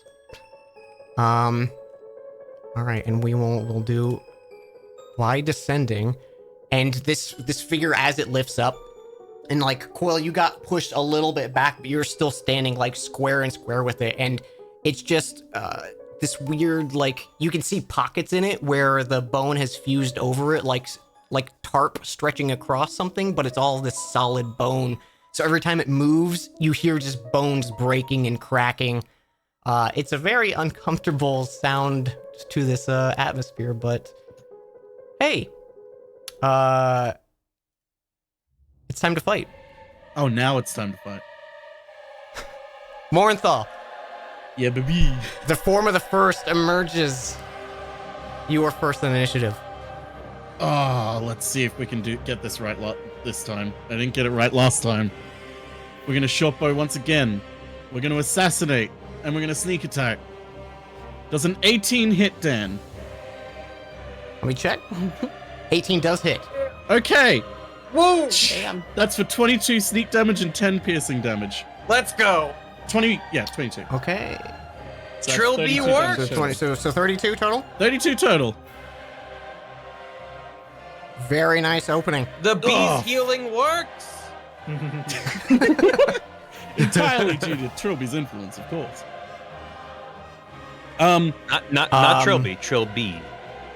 Of course. Will be. And he's going to move forward slightly, about here. Okay. Oh, that's more And than I'll end my slightly. turn. Well, it's more than slightly, but in the grand scheme of things, All right. He's a big boy. The form of the first not right now. walks forward, filled with rage, seemingly focused on Oh, Phaley. Jesus Christ. As it walks, one of the legs lifts above you, Coil, and instead of like slamming down on you, the what looks like a tailbone for what it's actually standing on elongates and pierces into you like a spear of bone that's seemingly being made.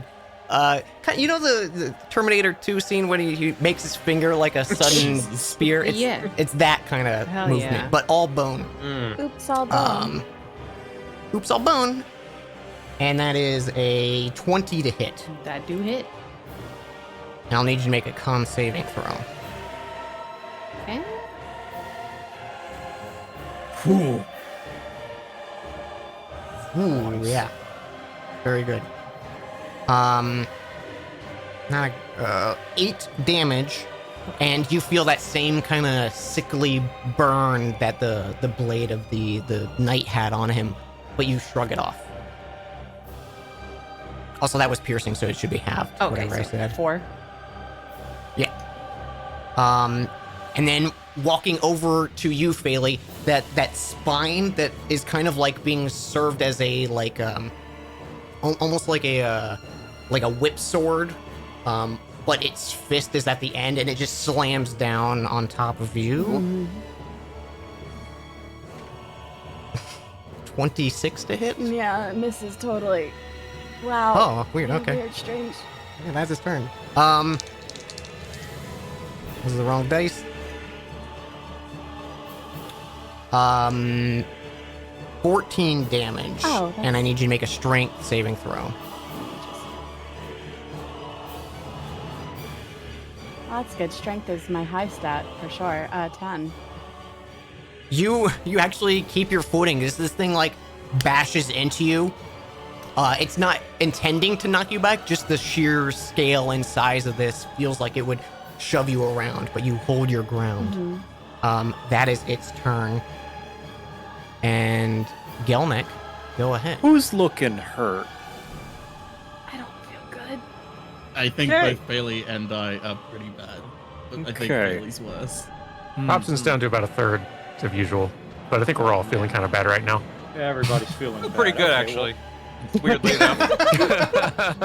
Well, I'm going to bang the drums of war in a medical way, and first I will Army healing word Bailey at 3rd level. Wah, you heal for 11. Oh, thank you. Banging my drum, the low hum of comfort, and I run in, and I'm going to take my maraca and smack it.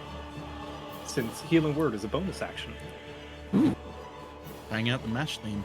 Whoopah! Yeah, take that. I bet you're real scared now.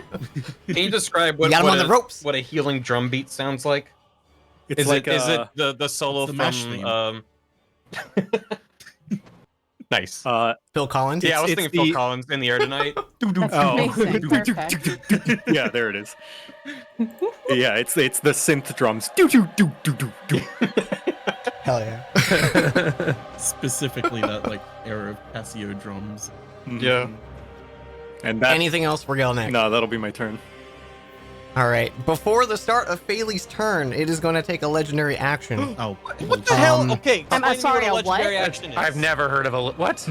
So, legendary actions are extra actions that high-level creatures and monsters can take before, basically as like a reaction. But I can use it so it kind of it helps with action economy because there's 6 of you and 1 of it. Yeah. So I can kind of interrupt turns with. You only have a set number each turn of legendary actions, and they replenish at the start of its turn. oh great. Yeah. So he just gets Well, to do that's a little fun. bit extra stuff. Oh, Not- boy, good not for that you. I- I'll say. Not that I know if this one can do this, but such as actions like choosing to succeed a saving throw. Oh, Give him there might be ideas. something like that. Give him ideas. You can just choose to do that. That's nice. Maybe. Pretty much every, like, Um, most dragons can do that. Like, no. Yeah. Yeah. They just go, No. no. Yeah. I simply choose to succeed. I choose to not Really? be standing here. I Yeah. choose to delete your character. I choose The head of this form that is like the humanoid skull with the exposed eye, like as it opens its jaw, the eye stares you down, and I need you to make a wisdom saving throw. Yes, sir. 17. Oh, 17 is what you needed. Thank you God. you shrug off this oppressive force that you feel it's trying to like read into your mind. But that is its pleasure action. It's your turn now. Oh, thank Uh, God. If I move, is it gonna do a little bap on me? I don't know. I'm fucking. Let's fucking go for it. I want to move back here. That's Dan for yes. All right. Yeah. Yeah, as you move away, it is going to take a Alright, swipe at well- you, which will be its reaction. Okay. Keep in mind, it only has one reaction each turn. Yeah. Per appendage. Per appendage. and it has 80 Give him appendages. ideas.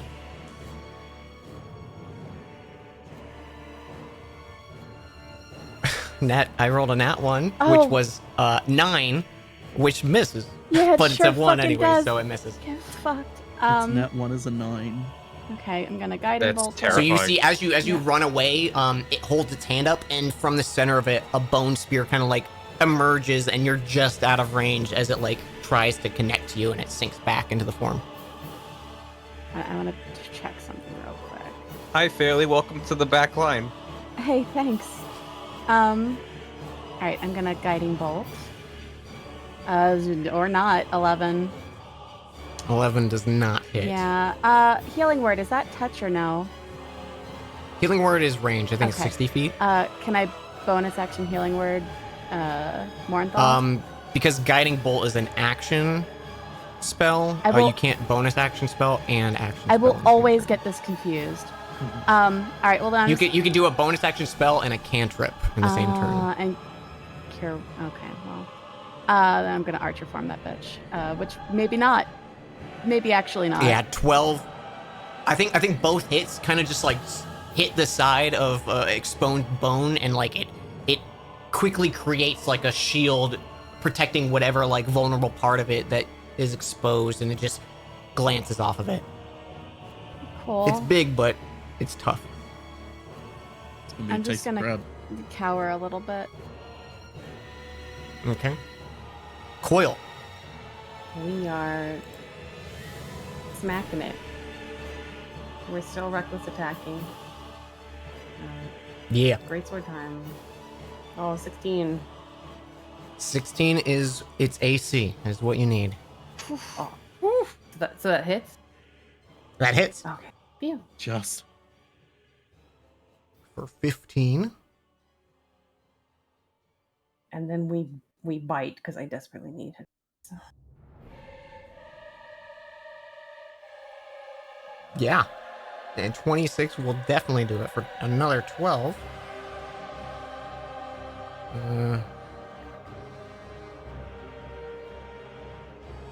Okay. And that's his turn. That is the turn. Hobson. Huh. God, I don't want to get close to it. Or be far from it. I don't want either one. Both bad. But I'm going to Hobson's going to stay right where he is because it's terrifying, but he is going to fire 2 Eldritch Blasts at it, which I guess I should just do it. Well, the first one misses completely because, you know, it's scary. The second one, though, does a 17. 17 hits. All right, then 10 damage from an Eldritch Blast. And Very nice. I think he takes just a sort of a nervous step back. He didn't even mean to. He just finds himself, oh, I'm standing next to Trilby now. Welcome to the back line, Hobson. Hey, bud. Anyway. Yeah, I think that's his turn. Okay. Actually, no. He also is it a minor action or what? What is an action to just like drink a potion or something? Bonus action for drinking a potion yourself. Action giving a pouring it in someone else's mouth. Okay, he will actually just drink a potion just for safety because I got a few of them. So yeah, just 2d4 plus 2. Hold on.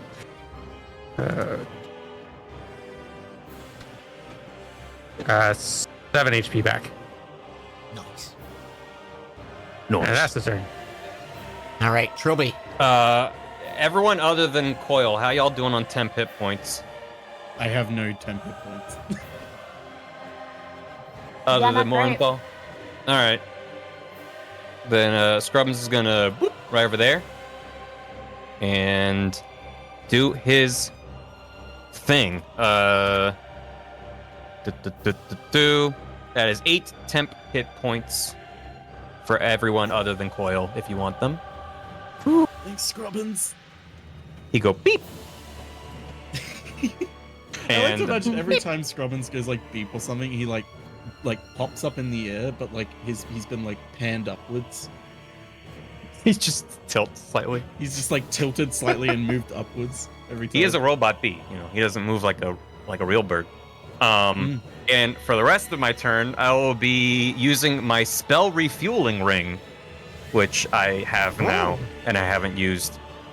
So I guess Shelby just kind of stands there staring at this ring, and he doesn't know if it's working, and that's his turn. Oh, great turn. I love the visual. Mm-hmm. Like Trilby, do something. alright. He's just kind of like. Before the start of your turn, Morinthal, you see that hand of like the rib cage elongated fingers pierce into the ground nearby you, and I need you to make a dexterity saving throw. 25, baby. Oh. Around you, you see these pillars of bone columns come up, and they try to grapple you, and you avoid them all, and they slink back into the earth. It is now your turn. I don't like that. I don't like that one bit, Dan. We're going straight in with the dagger. And we're sneak attacking because he's close to fucking everyone. Fingers crossed. Does a 24 hit, Dan? 24 does hit. Okay. And he is considered an undead creature, so... Nice. That is true. So... Oh, man. You know what? I am gonna... Wait, is that the one where I can... Undead means I can... Yeah, I am gonna leave it in that case. It says extra 2d4 against undead. 3d4.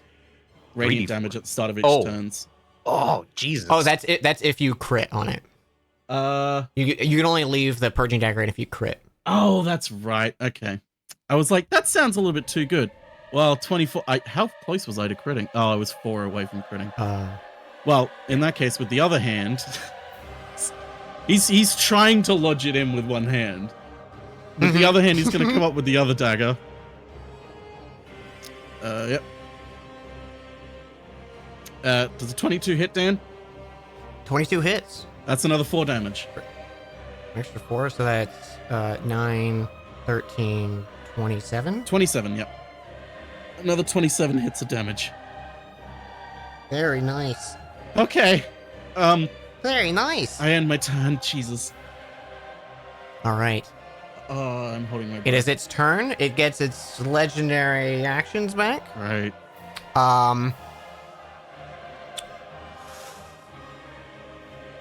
The spine with the club at the end is going to flail down at you, Morinthal. 19 to hit. Yeah, that hits. And I need you to make a strength saving throw. Oh, this is not going to go well. 11. 11? You still succeed. Oh, thank God.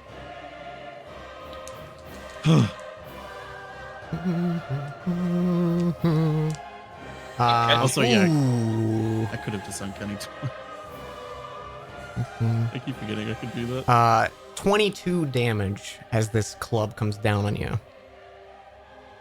Ow. 22 damage. I think what you mean, Dan, is I'm gonna instead use Uncanny Dodge and make that 11 damage. That's you know what? That's what I said. Yeah. It's a good thing you said 11. Mm-hmm. How's your HP looking? Let's just say I am very glad I remembered the Uncanny Dodge. This is why every time I get attacked, I scroll through all my skills, being like, what can I use to not die right now? And a 24 to hit Coil with the spear. No, hold on. Yeah, that's gonna hit. All right, and I need you to make a con saving throw. Okay. Oh well, I rolled a 1 for damage, so 7 damage. And Is that already halved? no, I just rolled that bad in damage, so 3.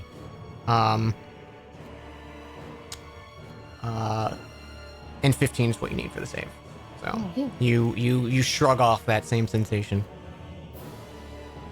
It is Gelnick's turn. Oh, seeing as my good drow friend nearly got smashed into a stew, I'm going to do another little healing word at 2nd level, giving the good old nice drums. Do do do do do do. Only 6 this time. You will not die tonight, stinky drow. Trying to keep him up as best I can. Another smack with the Maraca mace with my full action. Haha! Holy shit. 24. Oh, yeah. Yeah, 7. That's not bad. Nice. Smack. And I'm just And a gonna mighty smack it is. reposition myself, just like, oh, look over here. Ah, small goblinoid, very tasty. Easy target, huh? I think as you're walking around the form, you notice each time you move, the skulls don't like track you. The one that's like looking at you sinks into the form, and a new one emerges looking directly at you each time you kind of move. I see. There are many faces. Huh. That's a great Anything visual. else for Thank you, Gelnick? Dan. Thank you.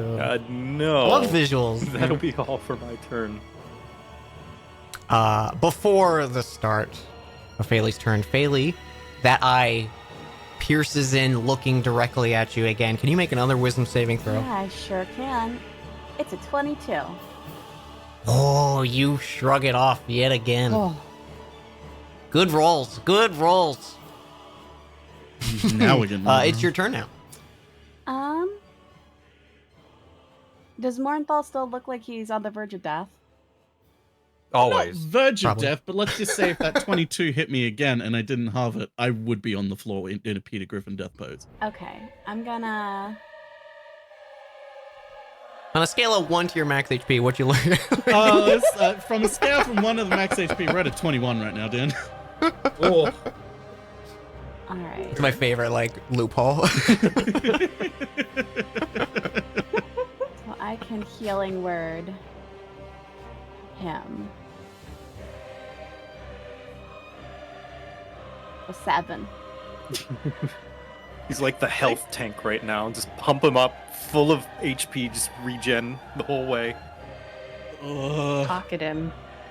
God, I hope I can crit attack next turn. Talk at him.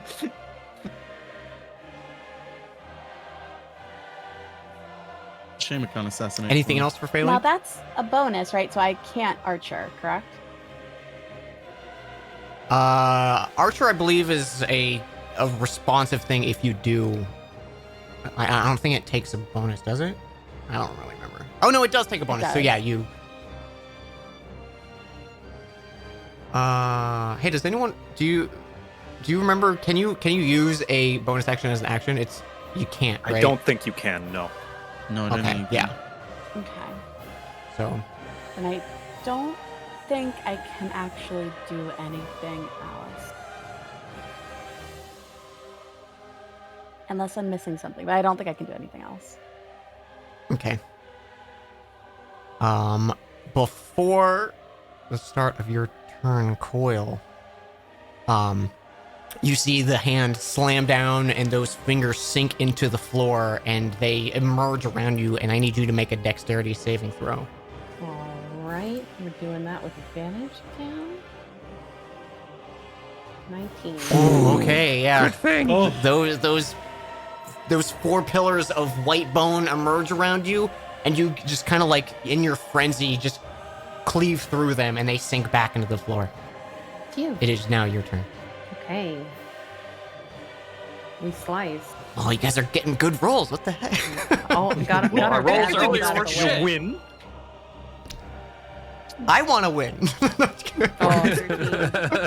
Don't know if that's good. 18 dragons. 13 does bursted. not hit. It does not hit, so we go for a bite.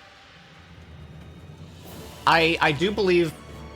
Did Coil still have inspiration? I You never used it, right? I don't think Coil used it. yeah, but I Thanks. also don't think he's in the right mind to use it right now. Okay, Well, But- alright. that's I totally fair. mean, That's fair. I was just making I sure would you know. love to use You don't have it. to use it if you don't. I'd say it's up to you, but Yeah. It's just well, I guess it depends. Like if it's something that he doesn't have to consciously decide, like if he just his Gelneck's spell naturally goes off for him, then That it's is up fine. for you to interpret. Oh, nice. In fact, Wow. Yeah, you can. In fact, how Bardic Inspiration works is also up to interpretation. A lot of people argue that it's not magical at all, and it literally is just making people feel good. Just feeling good. He's just feeling real good. Okay.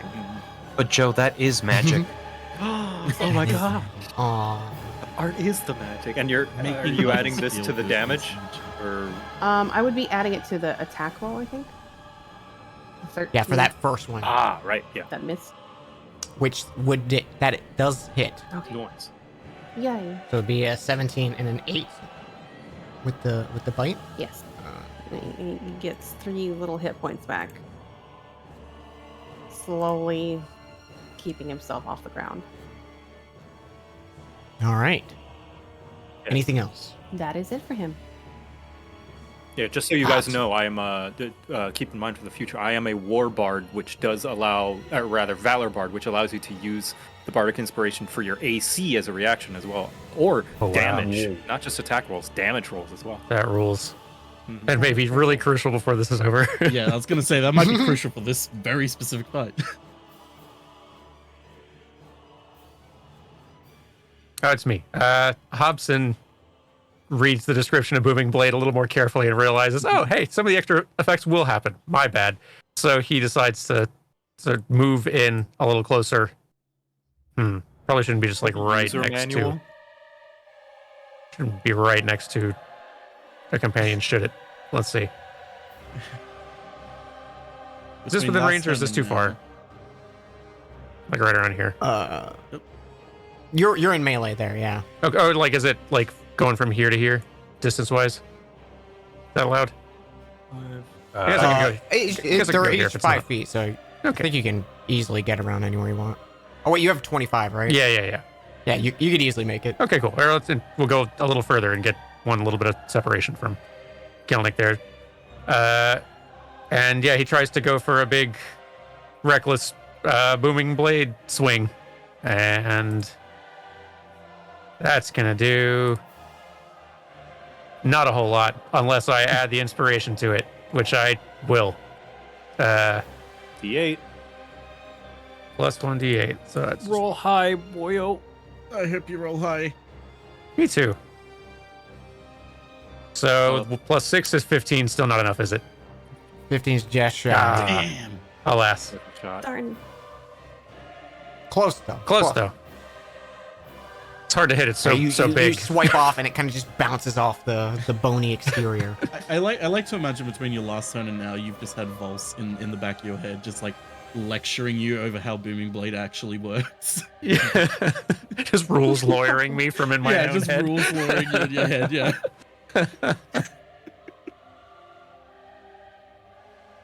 All right. Anything else? Nah, just fear. Truly. Just fear. First of all, Scrubbins is gonna scooch around over here, not getting too close to our friend on the outside, and is gonna peep, hitting Morinthal and Coil with some temp HP equivalent Wow. to 6. Hey, Nice. Thank you. little thank bird. you. No problem. He does a little happy bounce. As for Trilby, he now has a level 2 spell slot again. However, everyone's now gathering around the monster, and I don't know if there's a 10-foot sphere in there. Nope. Sure doesn't look like it. So instead of that, Trilby's fumbling through his pockets and finds that he has a scroll for one use of Burning Hands, Ooh. which was previously used, but he nailed it and it didn't explode. Oh, that's right. You got a crit on it. It says 1 and then it crossed out and it says 2 uses. So I'm going to use that. I think I need to take a step forward because that's a 15-foot cone. I don't think I'm quite close enough. Is that good? That's 15 feet. Am I going to blast anyone else with this cone? Can I make it a I'll narrow say cone? if you get like in front of Fraley here, you could angle it up, so you could go over Gilneck's head. Oh, you think like right in front of Faley? I don't want to step in front of her. Okay, I think yeah, either there or where you were, because I forgot. How about here? Gilneck's This seems like little- more of a straight Yeah. shot. So Yeah, you can just point up instead of Yeah. like directly straight forward. So I have no Nothing idea goes how to over catch Gilneck's head. His I have no reflexes idea how to quick. cast. How do I don't remember how to do this when it's like not a spell that I know. I believe you roll your spell ability. So I believe you roll an intelligence. Oh, you do an Arcana check. There you do. Here you Oh, go. Arcana check. And it's DC is 11. Boop. 23. Hey, it goes off. It wasn't a crit this time, so the scroll does evaporate as you begin the casting of Burning Hands. Hot. And it takes 3d6 fire damage on a failed save. That's It's a dex, I don't right? know how to type numbers or commands. 10 fire damage. All right. 14, and I believe for scrolls level 1 saves Dude. 13, so he succeeds. Do we think So this he is takes 5 fire. Oh, he did succeed. Okay. Yeah, so it's half. Is this a thing that I can do with Arcane Firearm, or is this a separate thing? I believe it's a separate thing. Yeah, never mind. It says for Artificer spells. Okay. Well then that's my turn. All right, so 5 fire though. Yeah. This every bit counts. Yeah, you know. Indeed. Morenthal, you are up. Yippee! We're going again. Let's try and plunge it in. Come on, lads. 24 Hey. hits, but it's not the crit I'm looking for. Damn it. 24 hits. 24 hits. That's still, you know what? It's still good. That's 21 with opposite hand coming in right now from downtown. Yo. Does 21 it is. does an 8 hit, Dan? does a crit fail No. 8 hit? No, it doesn't. Okay. Well, Just miss. 9's what you need. The blade damn, bounces off and flies back and hits Trilby. You gouged out your own eye somehow. No, you're fine. It's just the 21 damage then. All right. Anything else? Let me quickly double check that there isn't anything else I want to do. No, unfortunately. That's the end of my turn. Oh, yeah. Okay. I did get my crit, just the wrong type of crit. God damn it. You see it still has like those hands raised above Coil and Morenthal, and the hands like cross over each other, so each one's kind of like on the opposite side now. So the spear is coming for Morenthal, which is going to be a 21 to hit, Yeah, that hits. and I'll need you to make a Constitution saving throw. 17. Oh, Good. You do, however, take 14 points of damage. I think what you mean to say, Dan, is actually I take 7 points of damage. You take 7 points of piercing damage. Thank you. Thank you. And the big slam coming for Coil. Oh, 16? Does that hit? Does that hit Coil? I forgot I was muted. It does hit, but I am going to use my tail, which I can roll a 1d8 to see if I can deflect it as a reaction. 1d8, which I forgot I had until this turn. 7. So that makes my AC So up. 15 plus 7. Yeah. So the club kind of comes down and your tail like wraps around like the segments of spine and it interrupts it, and the club just kind of like smashes part of the altar nearby you and you parry it. Yay. Nice. Very nice. All right. Gelnick, Okay. it's your turn. I'm gonna continue keeping Morthal alive. Because He's he actually is not being... doing too bad. Okay, alright. Well, We're all doing our Okay. part to keep him up. in that case, I'm Magically. gonna split my focus with Healing Word and heal Hobson instead. Hobson here. 9. Thank you. That was the 9 song. Yes. And a smack. 15. Is a 15 enough? Probably not. 15 just misses. Damn. Should have played the 12 song instead. I knew that was a better one. That's a good one. All right. That'll be my turn. No point in repositioning. All right. Bailey, it is your turn. Okay.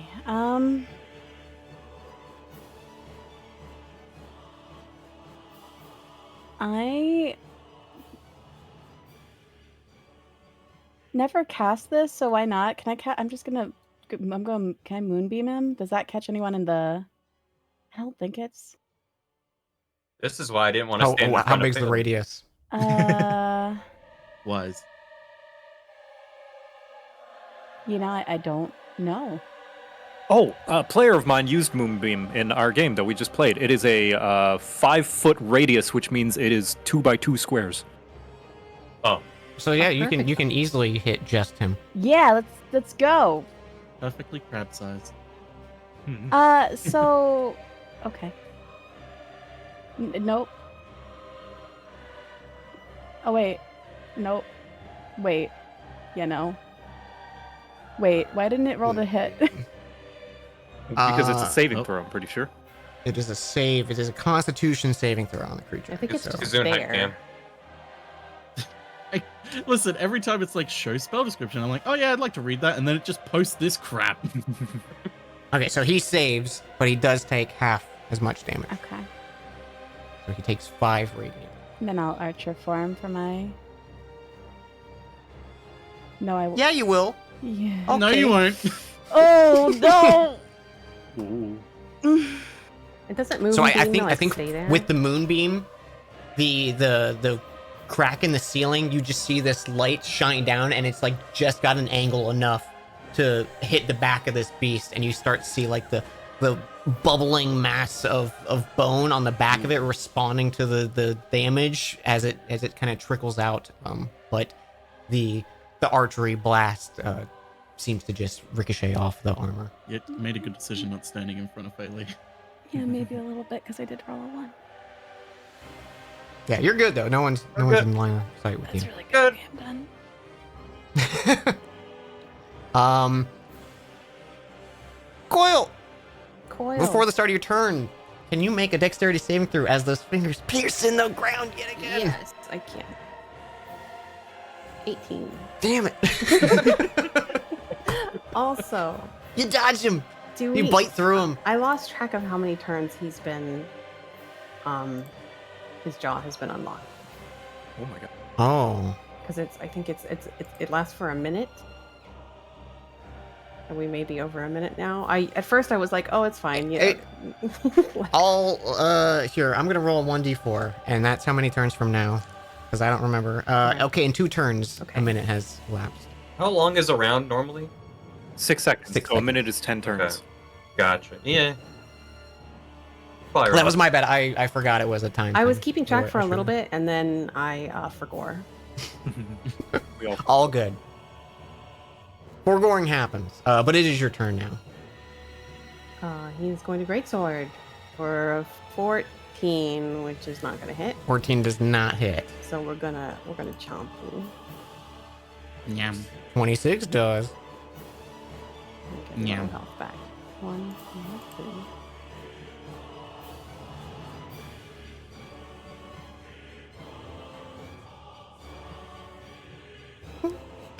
Anyone know what boss from Dark Souls 3 this is? Is it a crab? No. No, the music. Sorry. The giant enemy crab from Dark Souls 2. The giant enemy crab from Dark Souls. Crap boss. I recognize it.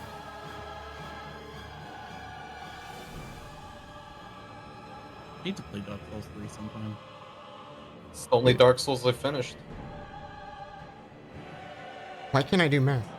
Okay, I got it. I did it. Anything else for Coil? No, that is it for him. Hobson, you are up. That whole last round, Vols was just in his head saying, no, Booming Blade's absolutely the thing you should be doing. It's like, it's going to be good. Like, don't blow it, but it's going to be the best move to do. So he's going to take another swing, attempting this Booming Blade. Oh, also, Yeah. You probably already figured this out, but I just was going through. I didn't realize Booming Blade was a cantrip. So at level 5, that does increase the damage because you're a level 6, that's right? what I. Character? Yeah, and that's what I assumed as well because I also saw like at 17th level and it's like I don't think spell levels go that high. Yeah. This must be in character. You were right. Yeah, that's what I. I thought it was a level 1 spell, so I was like, oh no. No. So yeah, it should, assuming it connects, do more than it used to in the old days. But 13 is small as numbers go. Yeah, 13. You lockpick dinks off the side of it. Yeah. And then Thompson does now have enough clarity to remember. Right, Vols. Don't listen to Vols. Anything else? No. Trilby. Monthal, how are you doing on HP? I from a scale from 1 to max health, I'm at a 27 right now, so not terrible, but I don't have any temp hit points. Alright. Fine, no Trilby for you. Scrubbins is gonna do another Paka. I'm gonna do /R, not R/. 1d8. 8 temp hit points for you and Coil. Yay! Thank you. Welcome. And I'm gonna grab proper porridge in my hands and stick the little bit of like Velcro onto his face that gives him big angry eyebrows and cast Scorching Ray. Ooh. Does 18 hit? So roll that 2 more times. Oh, I have to do it per beam, right? 'Cause it's Oh. 3. 1 crit. So 2 of those hit, and 1 was a crit. Hey, can that crit be the one that I enhanced with Arcane Firearm? Do you decide it before or after the roll? It says when you cast an Artificer spell through the firearm, roll a d8. You gain a bonus to 1 of the damage rolls equal to the number rolled. So I don't know. It just says 1 of them. I guess it doesn't matter because it's just 1d8. I don't know if it would add on to a crit by like doubling that. Yeah. I don't know. Wait, read it one more time. You can use your Arcane Firearm as a spellcasting foe. I can just post it. Boop. When you roll an Artificer spell through the firearm, roll a d8. You gain a bonus to 1 damage roll equal to the number rolled. And that number is a 5.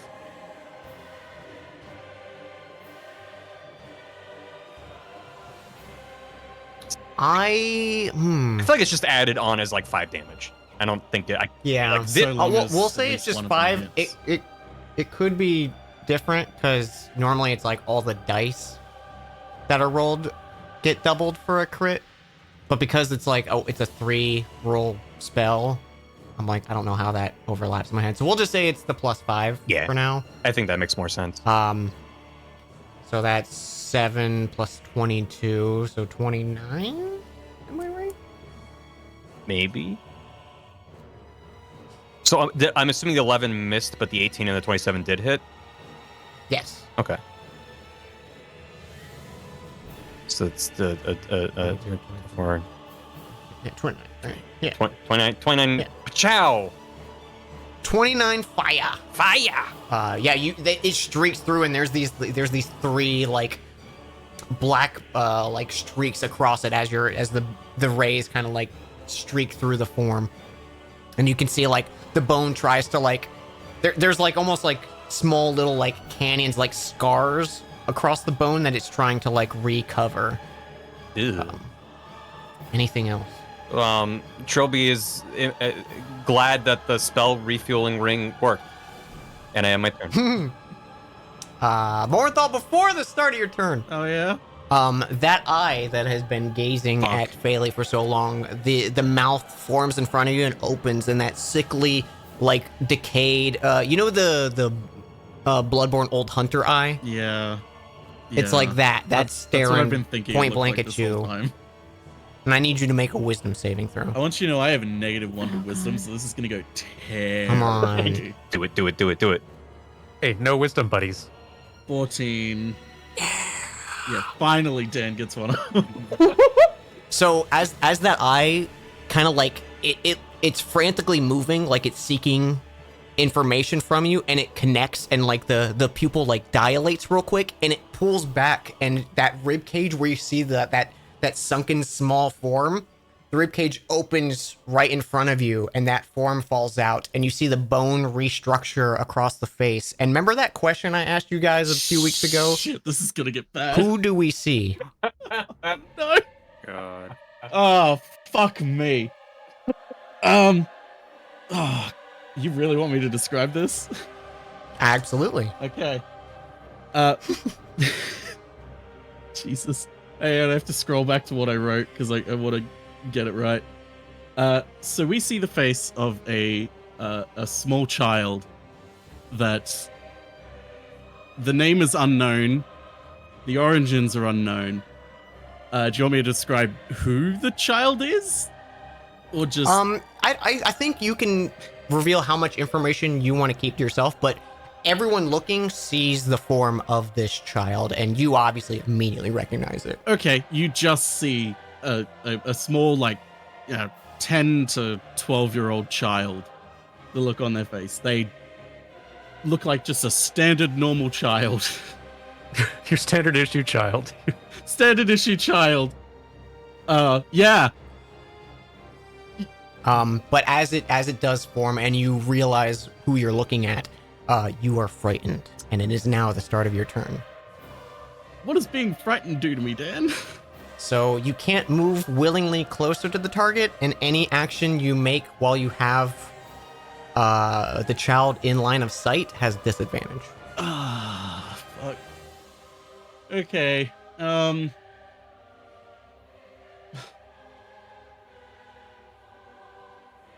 trying to think what he'd do right now.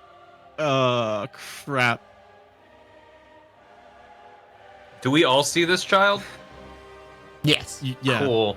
You see the rib cage kind of like splay open, and this kind of like this form that it only is like the upper half of a body kind of like leans forward and is like a few feet away from Warrenthal of this child.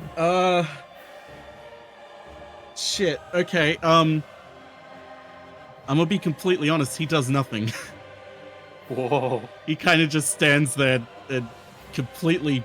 It's as if someone's just come out of nowhere and punched him in the side of the head, and everything's ringing in his head, and he doesn't know what to do now. Okay. Yeah, Oh, that's the end of my man. turn. Oh.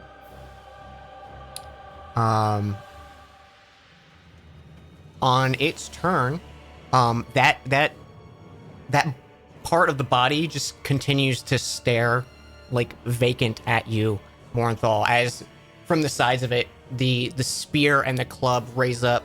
The club coming down on Gelnick for 19 to hit. Oh, yeah.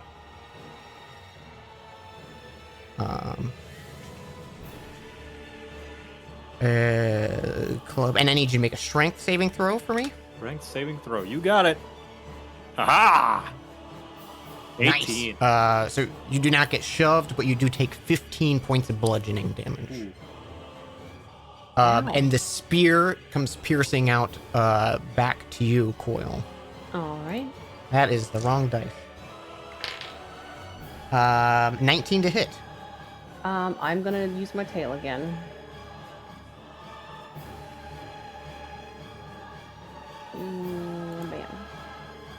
Bam. So it's 15.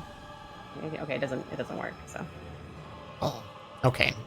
So Constitution saving throw and see the damage. Ooh. Mhm. I roll big damage, 18 damage. Oof. So 9. 9. Okay. There goes my temporary hit points. But you do shrug off the necrotic damage. Yay. And that is its turn. Gilnet. Oh, jeez.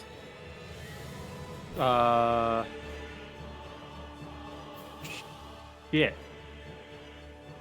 Gelnek seeing Morenthal panic, just like, Stinky Drow! Stinky Drow! Morenthal! And seeing that it's not working, is going to just, let's see, he is just gonna heal him again, out of panic. Once again, just making sure, just in case. Just another 6 HP. Just a little concerned. Concerned drumming. I love in the like because each round is so short. This entire fight has been just like this screaming cacophony of undead, and then Just non-stop. A wild party in here. Gelnek stuck on a loop. Yeah. I'm playing a "There I Ruined It" song. Let go of Gelnek's tribe! Stinky Drow may be stinky, but he is still valuable tribe member! Ah! 15. That God, magic just number in this missing. combat. Mm-hmm. It really is. Although, because I'm a benevolent DM, you are flanking. Oh, does that mean I Oh. do it with an advantage? Or with If you would like. Yes, I would like that very much. Wow, no, that didn't change. I went to remind Coil, but I was like, oh, Coil's reckless attacking, so it doesn't matter. Yeah, no, that didn't change anything. Thank you, though. That was very generous of you. All right. Anything else for Gilnek? Nah, that'll be it. Bailey, before the start of your turn, Mhm. you see the ground quake around you, and these 4 white columns emerge. Can you make a dexterity saving throw I for sure me? can. 19. You are killing these saves. You don't get to hurt me today. The 4 bone columns kind of wrap around you, and you streak between them, and no issue. Your turn starts. Yeah, I'm gonna moonbeam. Moonbeam. Shit ass that's room. Is it a con save? Fucking shit moonbeam. It says that it is a. Wow, that it really says, sure does. and- It doesn't work. Thank you, Barry. Yeah, You're welcome. Thanks, Roll20. Con save, yes. 16. I walked into the same rake Gam walked into. What is your spell save? Uh, By your spells, there should be like a number on the top right. Should be like around like 15ish, something like that. 16. 16? Yeah. What did I say? I think I said 16. I thought you said So he saved. 15, but I could have misheard. Did I say 15? I could have I don't absolutely misheard. remember. I'm gonna flip a coin. Okay, so he saves. Cool. So he takes half. Nice. So he takes 2 radiant. I'm gonna do this. 19. 19 does hit for another 9. Nice. Yeah, Will. You're noticing as the stars pierce into him and this beam's coming down and the streaks of fire and the hacking bone from the rest of the group. It's starting to like the crab legs on it are kind of like buckling, but it's still staying upright. But you're noticing the wear and tear. That's it. I'm done. Anything else? No. All right, Coil, you are up. All right. He's doing the same thing. Reckless attacking. And then doing a bite. Hell yeah. Both hits. 15 on the 15 and 17 game. Is it 32? He Angie, but this is his last turn. Yeah. Yeah, he full Angie, and you're cleaving through this thing. I think probably like one of your like that sword cuts through part of the leg, and it like buckles under the pressure of it, and you just like 2 hands on it go and bite in and disconnect that leg from the rest, and it shrivels into this like thin like remnant of what it once was, just kind of like lingering on the floor. Anything else? That is it. But after he does this attack, he is now stunned for a whole turn. And his jaw snaps shut, and he's kind of out of it. Ooh. Okay. Hobson. Hobson tries to channel the fear into sort of a moment of bravery and for once hitting the huge thing with a sword, and once again fails to do so. It's not Would Hobson be flanking as well? Yeah. Well, I'll give this to you because the creature's big enough and you're almost directly across from Morinthal. So you have advantage. Okay, so we'll try another go at it. It's a 15, which is still not quite numbers, but Just one shy. One shy. So close. I feel bad. Actually, I like to think he's like kind of attempting swings, but he's just sort of like raising it, and then he's like, oh, but that would involve getting close. It's like, oh, no. Backing off. Stops halfway. Yeah. Just like All looking right, for an opening. Anything else for Hobson? Scared as he is to get close, given how, like, I guess it's metagaming in a bit. He's scared to move and invoke an attack of opportunity from this thing, to get away from it. Mhm. So I think he is. No, I think he's gonna stay where he is. Okay.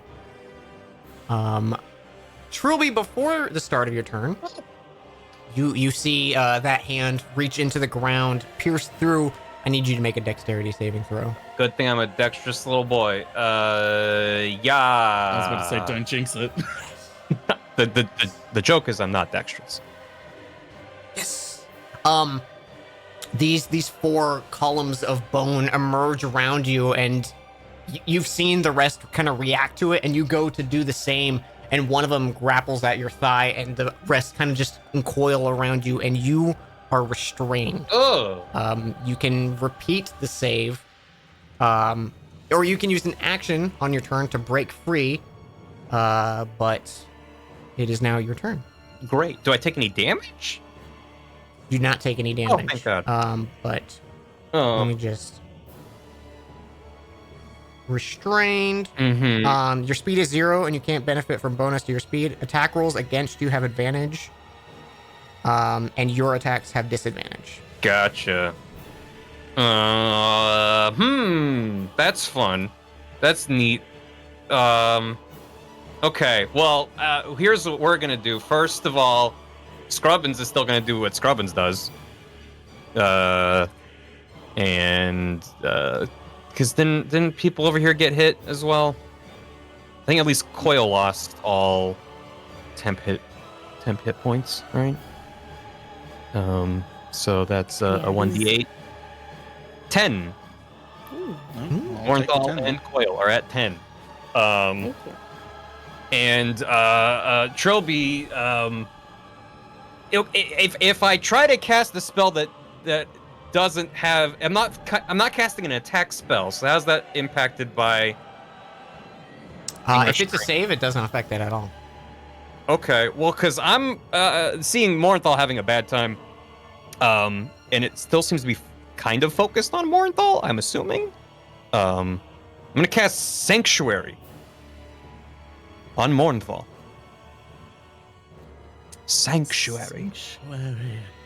So for the next minute, you if it tries to attack you, it has to make a Wisdom saving throw. Oh, wow. Oh, wow. Okay. How does this come across? So I'm still casting it through Proper Porridge, even though it's not necessary for this. But Proper Porridge is holding a small fan with a little misting spray, like the one little handheld. It's like a soothing, calming little psst, like there. Hope you feel better. Very good. Mm-hmm. And that's my turn. Well, I guess Okay. I guess because that's my action, so I can't also. Sanctuary is a bonus action. That's a bone. Well, Yep, Scrubbins. casting time, one bonus action. Wait, shit. Then I can't do that, can I? Because Scrubbins is a bonus action. True. Oh. I didn't realize that was a bonus. Oh no. Why would that be a bonus? Okay, never mind. You don't have that, Morenthal, because I already Scrubbins first. Mm-hmm. Shoot. I try to break free. All right. It will be either athletics or acrobatics check. Well, athletics is -2, so let's acrobatics go. 10. You are held firmly in place by these. We spent Tendrils of all of bone. our good rolls. That's my turn. I just had to stop targeting the people who had really good dexterity. Or anything else for Trilby? No. All right, Morenthal. You are still frightened. You can repeat the save at the start of your turn. So you can repeat the save now. Okay. Repeat the save. Yes, so it's wisdom. Oh my Oh god! no, baby. 0. He's Wow. not doing well. I was kind of hoping he'd fail it again. Well, he did. Yeah, that's Sure did. I think it's the first 0 I've ever seen in D&D. well. In that case, It's a good 0 too. I'll really thematic. I'll do what I was gonna do. He goes to raise the dagger again to plunge it in. But before he does, he just stops and just doesn't know what to do. Tears are welling in his eyes, and he just gets down on his knees and just gives up. Just hands by his side, just he does not know what to do anymore. And that's the end of his turn. No, the boy.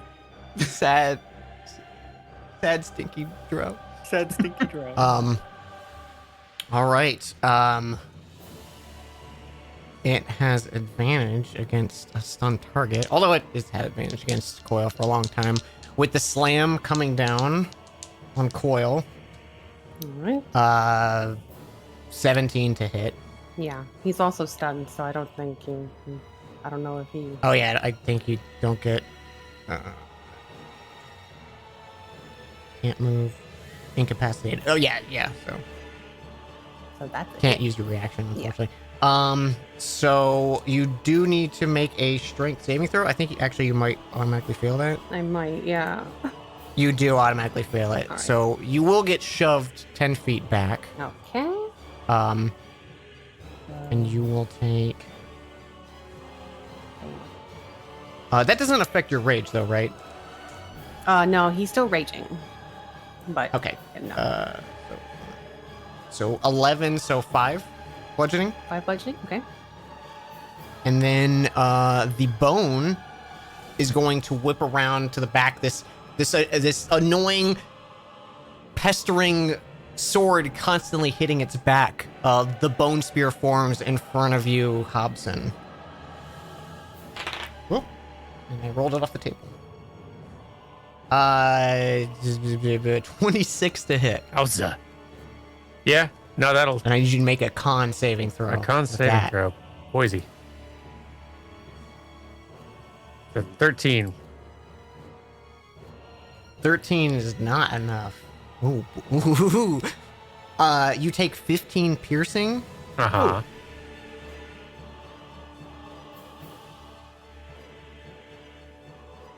It sounded like you were gonna then say And 14 yeah, necrotic. and then more. Yeah. Okay. Wow. Sorry, I was rolling. It's okay. That was the Whoppers. suspense. I feel like that's a big enough surprise hit for, like this fun little thing to happen. Like, because I just got this at this level. Starting at this level, I can vanish in a puff of mist in response to harm. And like, I don't think getting me out of the damage or anything. I just disappear and can move anywhere I can see, basically. Mr. Frodo. Yeah. So you basically are like, I'm in over my head, and you can bamf up to 60 feet away. So I guess you guys just see Hobson get hit and disintegrate. Small man, no! Oh my god.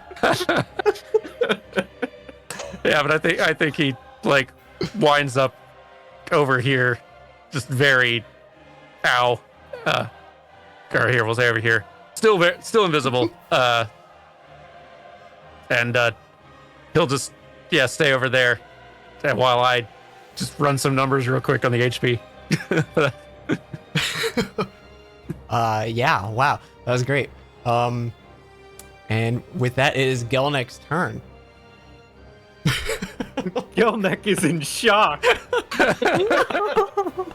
His protege, his rival, his man he was going to take Drake hunting with, vanished, gone, disintegrated. Oh no. Ah! Die, monster! He's going to bang his drum angrily, casting Dissonant Whispers yet again at first level this time. Because all my other I'm running out of resources. Hey, Gelnick, Yeah? how would you like to do this? Oh! No. That's a relief. He is going to perfect. bang his drum loud and with such aggression. You can see that the rippling kind of leather that covers it is almost like vibrating at such a intensity that it might even rip at any moment. And he takes it and he slams it on the floor, actually, shouting profanities and all kinds of things in Goblinoid that I will not repeat. And calling upon Aether the Breaker himself to destroy this abomination of nature. And with that, your echoing whispers resonate through this form. It's trying to like reform itself, and like the connective tissue of bone between fragments of bone starts to like weaken, and like it reaches out to connect like a skull to a femur, and it disconnects, and the femur falls limp, and it tries to. It's the Fern Gully enemy trying to reform itself, but failing to do so, but made of bone. And eventually, as like it's screaming skulls and faces slowly like lose the strength to press against the form of the mass, it just kind of falls into this like puddle of lingering bone and decayed flesh, and just shriveling up and drying like before your eyes, as if it was like this wet amorphous surface you just were looking at, and now it's just this bone dry, like someone spilled concrete kind of thing, but it's just fragments of bone. And in the center of it, you can see there's a bit of what seems to be, for lack of a better words, gore in the center of it. There's a bright red, like reformed flesh and sinew, and there is a small white seed in the center of it. And the atmosphere relaxes. The wind dies down. Those small fragments of bone and flesh and rock that were scattered about from the atmosphere of this fallen god trying to be reborn quiets down, and you can now hear the sound of wind above you as that crack in the ceiling. You can see the sky above just slightly. And what would you actually, before we say what would we all do, this would be a great place to go to the bathroom. Yeah, and take I a was quick gonna little say. BRB. It's- I totally was Yes, like, please. oh hey. Thank you. So yeah, let's go. You know, refill drinks, go to the bathroom, get a snack, whatever you need, and we'll be Victory. back. You want to say at 55? Sure. Sounds we'll give good. a few extra minutes because it's been a bit. Sounds good. All right, we'll see you. Yeah. We'll see you soon, chat. Yeah.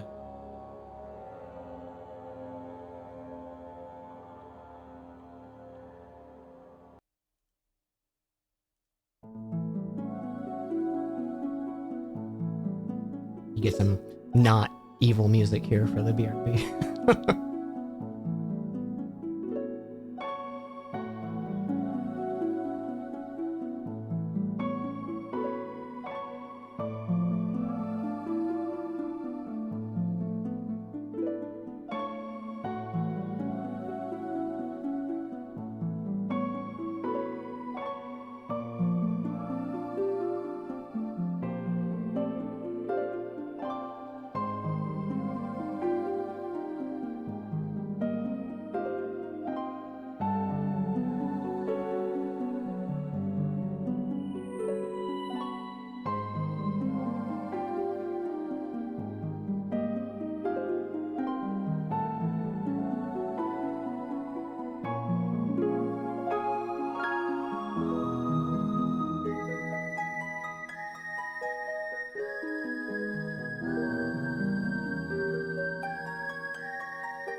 Whew.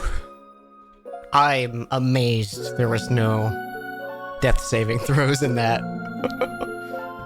Whew. It was. I'm impressed.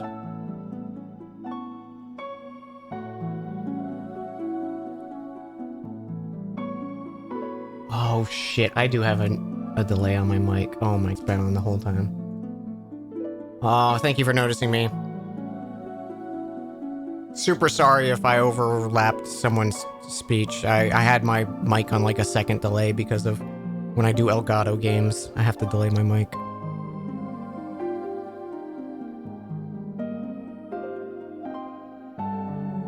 Means next time you gotta be way harder on them.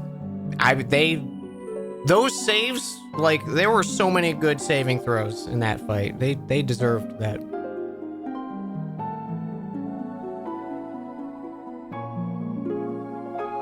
Healing each other, keeping each other up. Good stuff.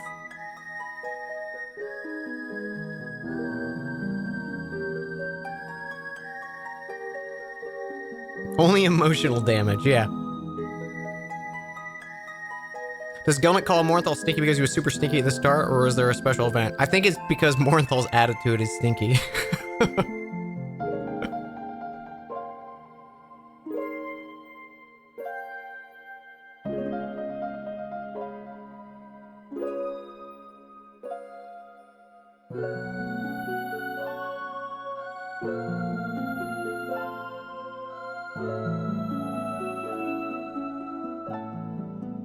Hasn't been long enough a delay to speak over. Oh, that's so good. I can't believe I forgot that. Usually I'm so good about that after I do a console game stream. I switch over. But there's also a lot of other stuff I need to prep before D&D, so I missed it. My bad. Hey, Danny, you have a question? I don't think you do, Ed. I don't think you do have a question. I don't know. History says you're gonna ask that's something that's not a question.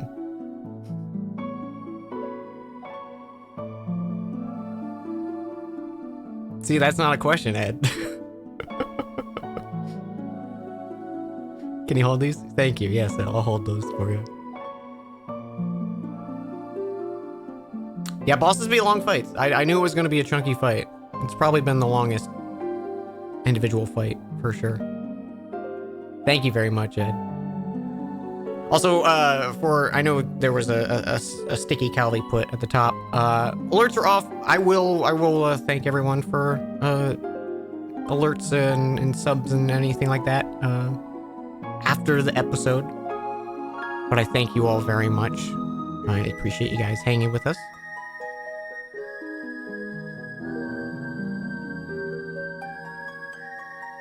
I'm really sad. So, for those of you who know a little D&D, the spell that I was trying to cast on Warrenthal with the Necromancer, probably would have taken him down.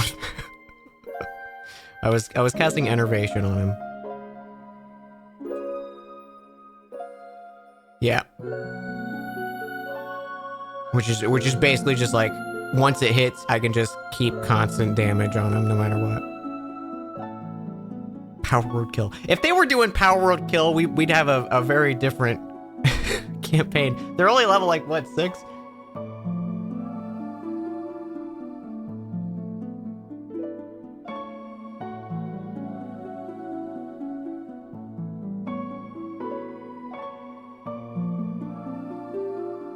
I rolled pretty low damage on that lightning bolt too. I was so ready to drop someone with that lightning bolt.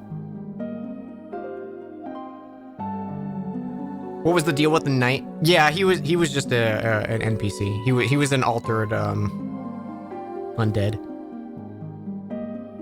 I wanted to put the fear of them thinking they were fighting a Death Knight, but there's no way I would put a Death Knight against them. He was just a beefy undead bodyguard.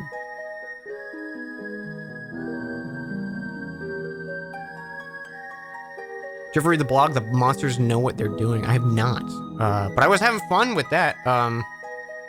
Playing like the Necromancer, actually being able to like do smart tactics. They just kind of chewed through the start of the fight.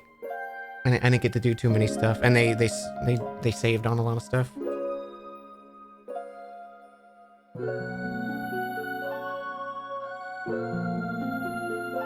I think I'm going to unmute.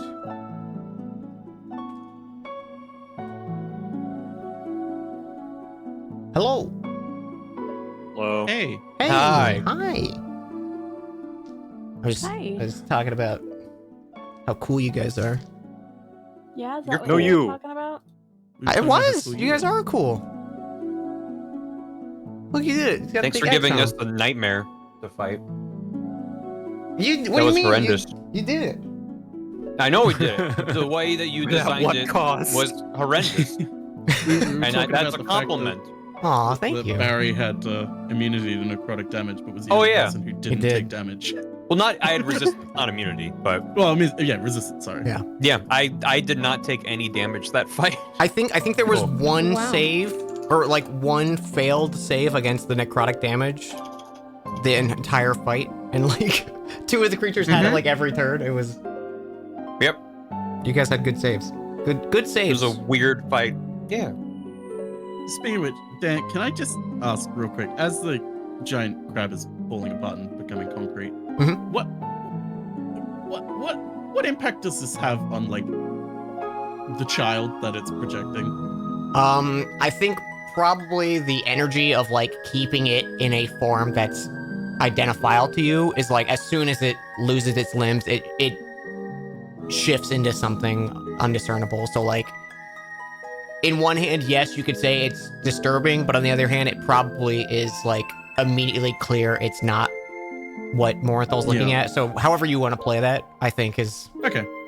like, it probably is like suddenly a skull pops out of the thing's torso and it morphs into something unhumanoid, you know. Sweet. Can it die like an Ocarina of Time boss where it like crumbles up and like and like the head like becomes kind of see-through and then Yeah. kind of And then like the camera pans down and the skull lands next to Morenthal's feet of the child. And then explodes into a piece of heart. Yeah. Yeah.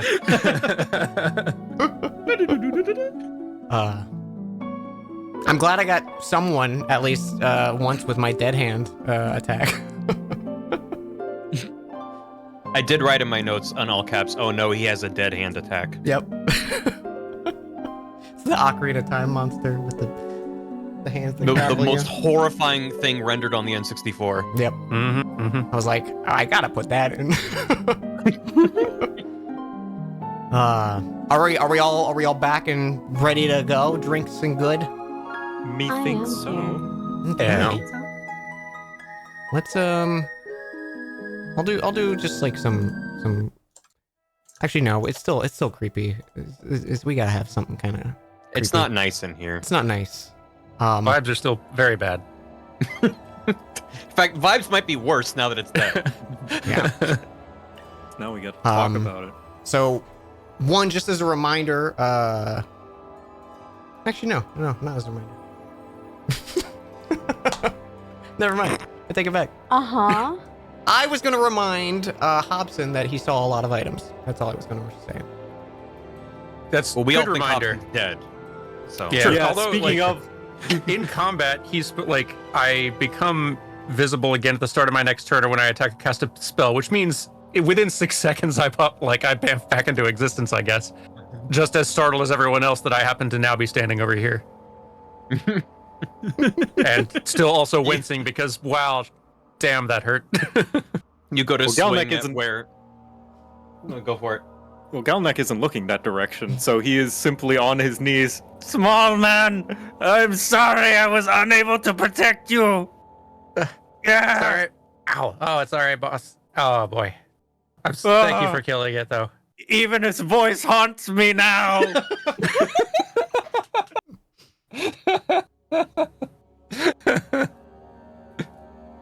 I'm sorry, small man. I hope you can forgive me.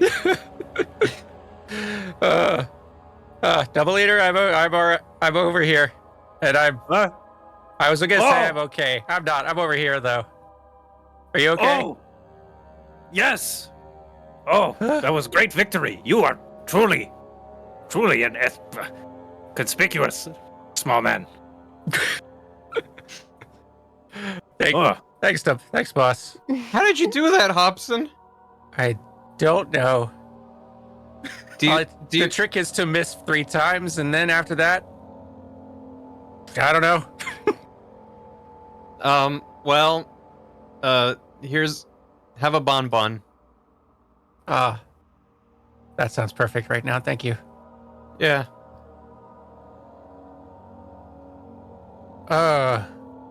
Morthal, I get why you kill necromancers on sight now. I didn't get it when I first met you guys, but I do now. I'm still mad about that guy, though. Galnek is gonna go check on Morenthal, actually. He's in the process of like wiping his face and standing up and pretending none of that happened.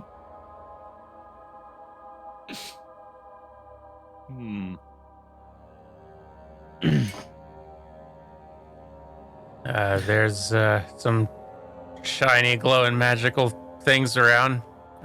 We could look for. One of them's in that. Yeah, like what does the mess of a huge monster thing look like at this point? Now that it's all fallen to pieces. I think the best way of looking at it is it's like someone spilled concrete and it like just hardened in its splattered form.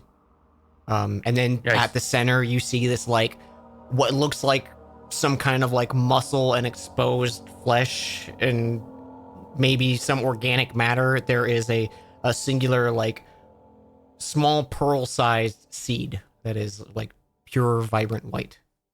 Is that what everyone's seeing, or is Hobson just seeing that buried in the it deep in that somewhere? Oh, it's like totally flattened out, so I think everyone can see it. Oh, okay, good. It full melted. It's like just a puddle. Ooh. Yeah, Hobson sort of points us. I think that's the thing. Full Do we have, like, a- melted alchemist. Do Sorry. we have like a bag or something? Skelnick does not want to touch that. Dan, Mm-hmm. in the other room, I sent you a question. Oh, Well, I mean, I sent you a question about something that is in the other room. oh yeah, absolutely. Probably. Okay, Phelan probably just if walks out of ring, this room Anything then. like that. Yeah. Okay, so Phelan walks out of the room.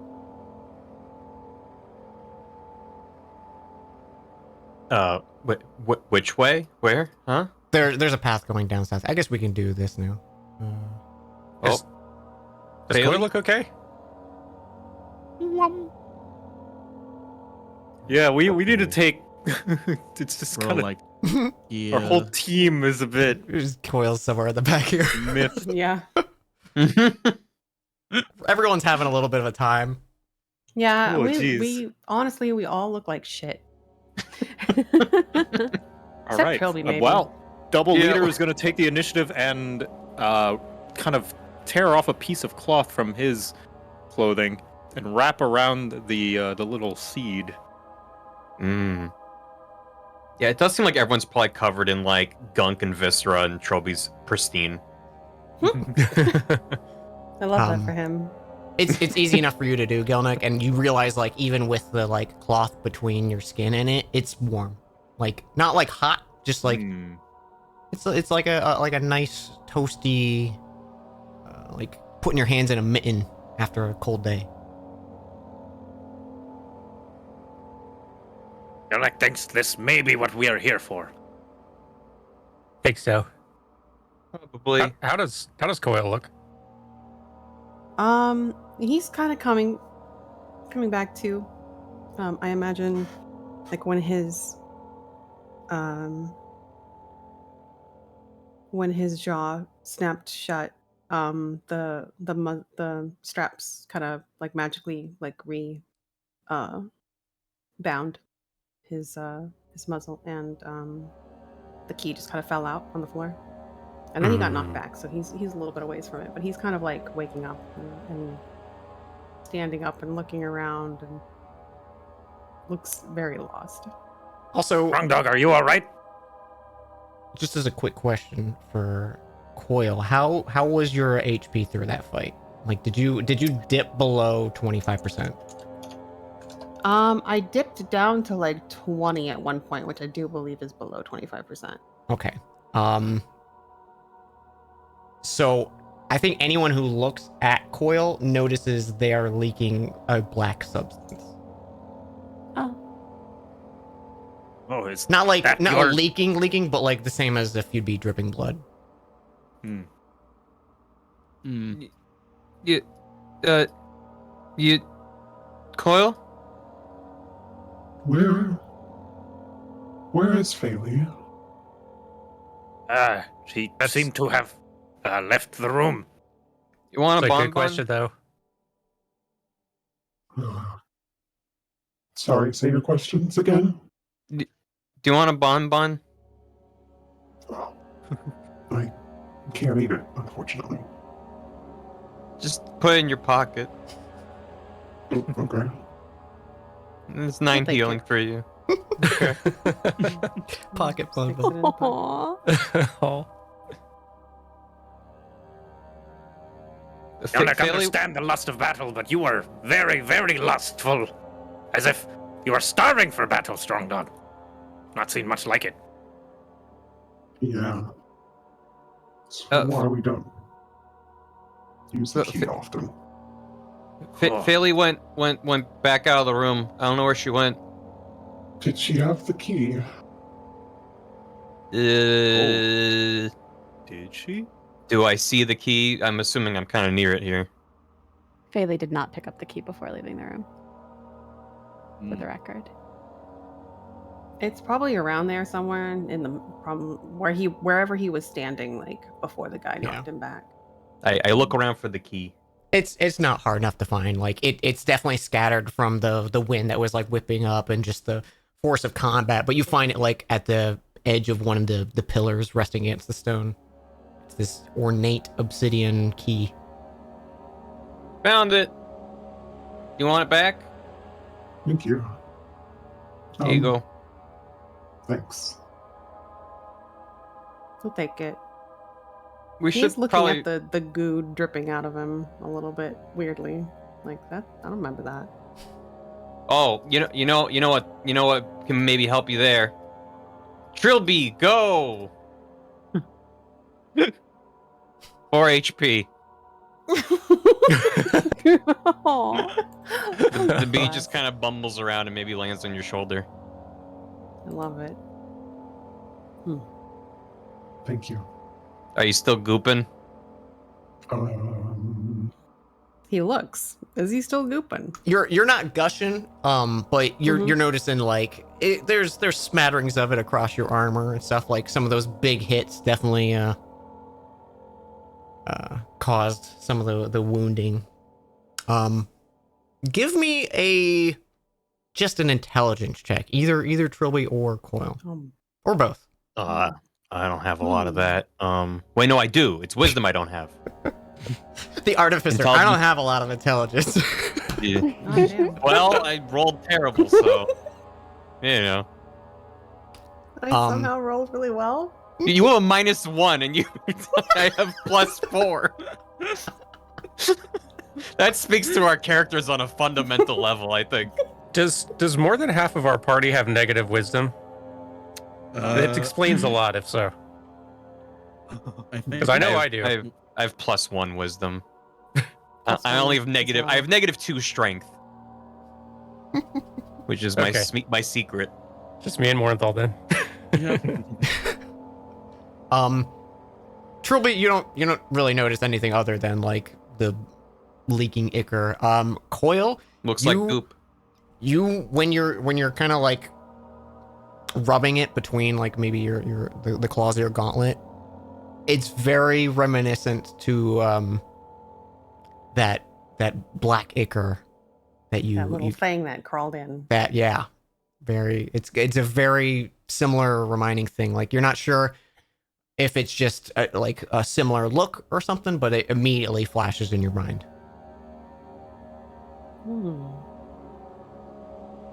He's just gonna tuck that away for later and figure it out later. You good? We should. Yeah.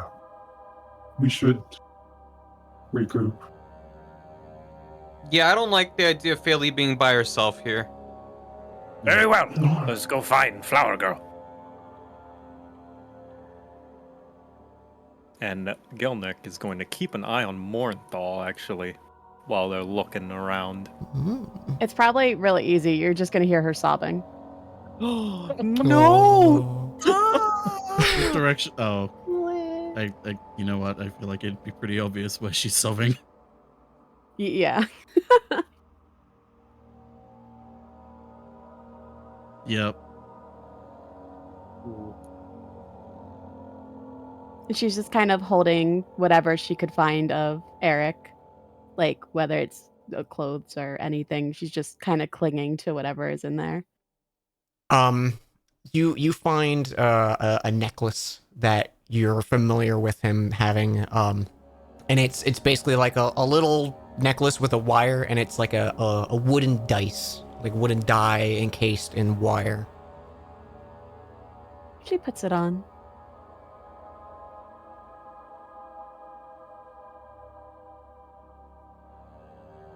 When we found him before, was it like his robes or like anything there, or what exactly did we find before? So he's still clothed. It's just like from the sternum down to like his belly button is splayed open.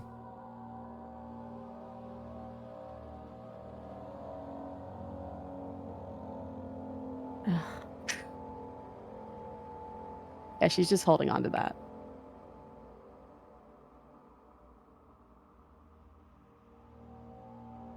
Faylee, we can't stay here.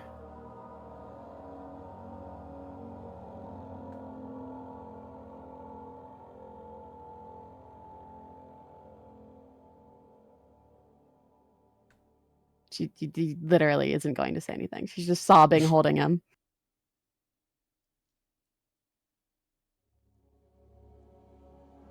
Kelnick is gonna go sit by her.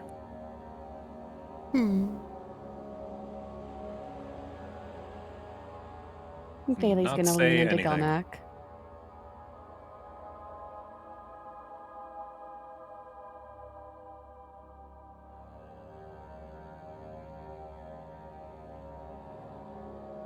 Would she Just gonna notice put my hand Coil's on her shoulder. goop? I mean, it's the equivalent of looking at someone bloody after a fight. A little harder to notice against like the Coil's armor and the black color, but not Okay. unless they want to try to hide it or something. Yeah, I don't think he's too. I don't think he's smart enough to hide it. I'm just gonna be real. The equivalent of a human wearing, scarlet robes and Yeah. bleeding. Bailey like leans down and kisses Eric on the cheek, and then kind of stands and turns to Coil and just walks to him. And still doesn't say anything.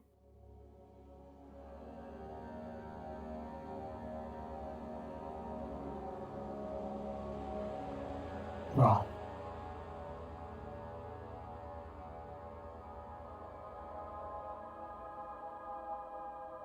this chapter is closed then.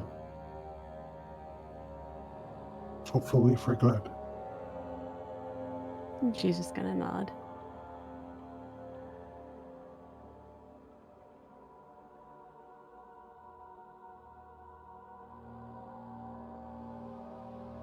I would ask if you were okay, but I don't. I think I know the answer. Yeah, we can go.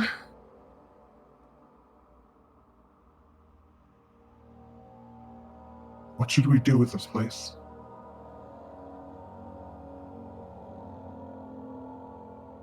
She kind of looks at the corpse of Eric.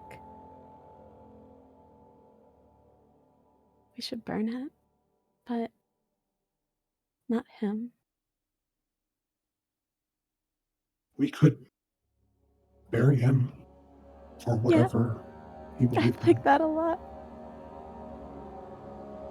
He nods and he goes around and steps around and tries to find a delicate way to pick up the body without it falling apart. I think with your size, it's easy enough to do. Like keeping the fabric cinched together across his chest and picking up the body. Mhm. You can easily carry it out.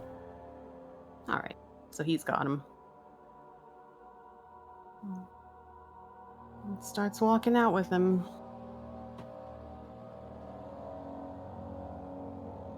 And as they start to walk out, what's the rest of the folks doing?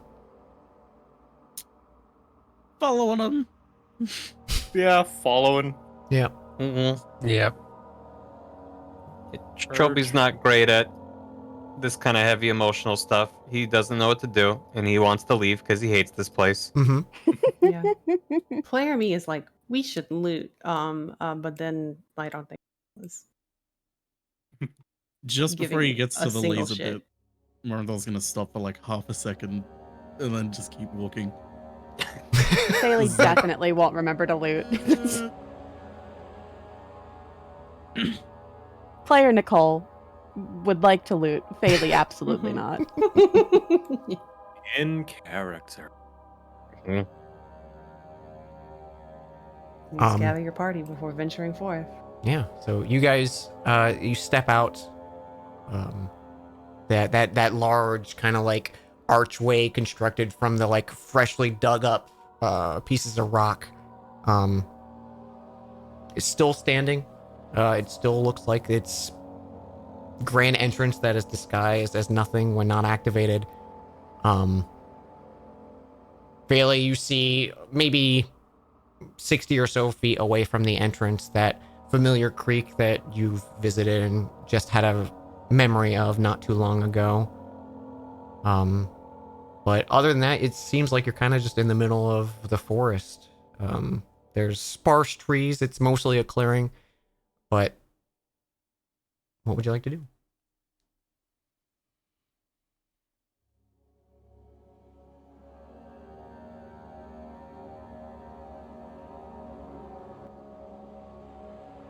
I think Coil's just gonna try and find a place to bury this man's. Yeah, the creek's nearby, so we could just. I think Faye would just kind of walk towards the creek area, kind of where they used to talk a lot.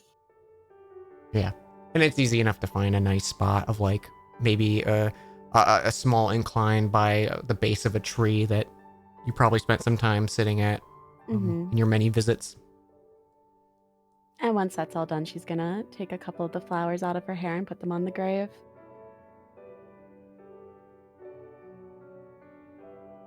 But yeah, it's a easy enough process, and it doesn't take too long. I'm assuming most folks are either helping or supporting in some way. Yeah. Yeah. So you spend a quiet few moments after the body is dug and Faye places the flowers on. And you're all kind of just in that moment of grieving and accepting the closing of this chapter, and maybe the chapter of Faye constantly running for her life has come to a close, at least in some way. Faye, in the back of the mind, you know that there are still other members of the guild out there, but now with no one to report into or nothing to check in on, there'd be no really reason, unless they had a personal vendetta against you, and you don't really know or care anyone that much to think they do have a vendetta against you. The only one you pissed off was the second. Mm-hmm. But she didn't really even know she pissed off, right? Other than She leaving. does not yet, no. Yeah. No, Coil's sitting with that like a little uncomfortably. So now's maybe not the time to bring it up to her. Yeah. Hey, you know that person that you loved and got killed? It's kind of your fault. Yeah. Oh, good. Okay, I'm just gonna go die now. Thanks. But at this point, I would say it's maybe afternoon, 3, 4-ish. I think you guys got there around noon. And between the Oh, man, fighting that and was a- exploring and stuff like that. Intense 4 hours. Yeah. Mm-hmm. So are we going back to destroy that base, or head back to the airship and get out of here?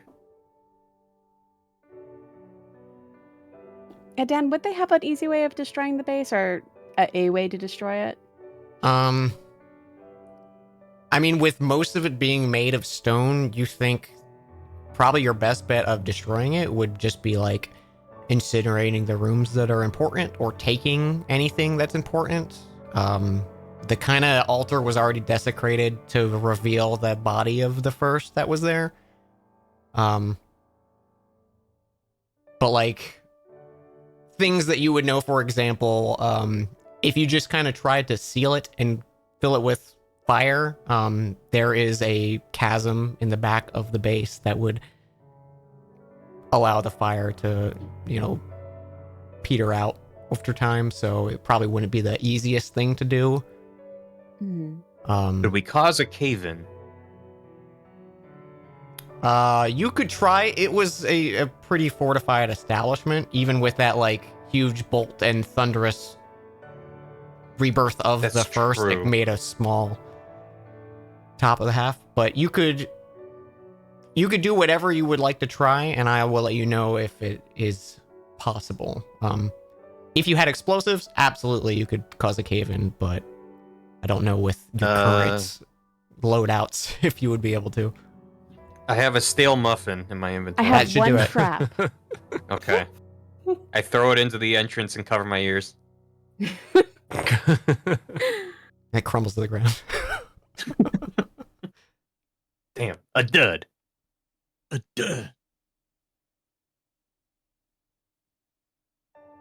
removing the muffin from like my if you inventory. wanted to make this place pointless to people that coming back, the alchemy room That's- I think- and the throne room would probably be the best to like destroy. I think that's more in the spirit of what we want to do. Just make sure no one else can pick up the pieces Yeah. and Yeah. piece together what they did here. Mm-hmm. Because like there could be personal belongings in the individual chambers and stuff like that, but like research documents and spell books and scrolls and spell components and stuff like that would be in the alchemy room, and that would like substantially step back anyone trying to pick up the pieces. Go burn that room. Yeah, I guess we're doing a little looting and burning. Mm-hmm. So I guess we go back in, huh? Yeah. Faley doesn't have to Unfortunately. go back in. No. He does. Yeah, Faley's gonna stay out. Is anyone staying with Faley? Coil can stay if. Good, because I would have volunteered him.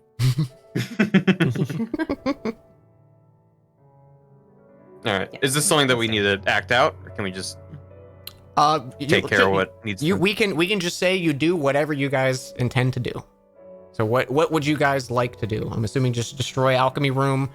Would you like to do any looting through the place? It's fine if you want to just burn and leave. That's totally doable. I think Hobson, since he had seen some magical stuff glowing a bit, does at least point out the stuff he'd noticed to Gelnick and others in case that there was, just so folks could know before setting any fires or anything.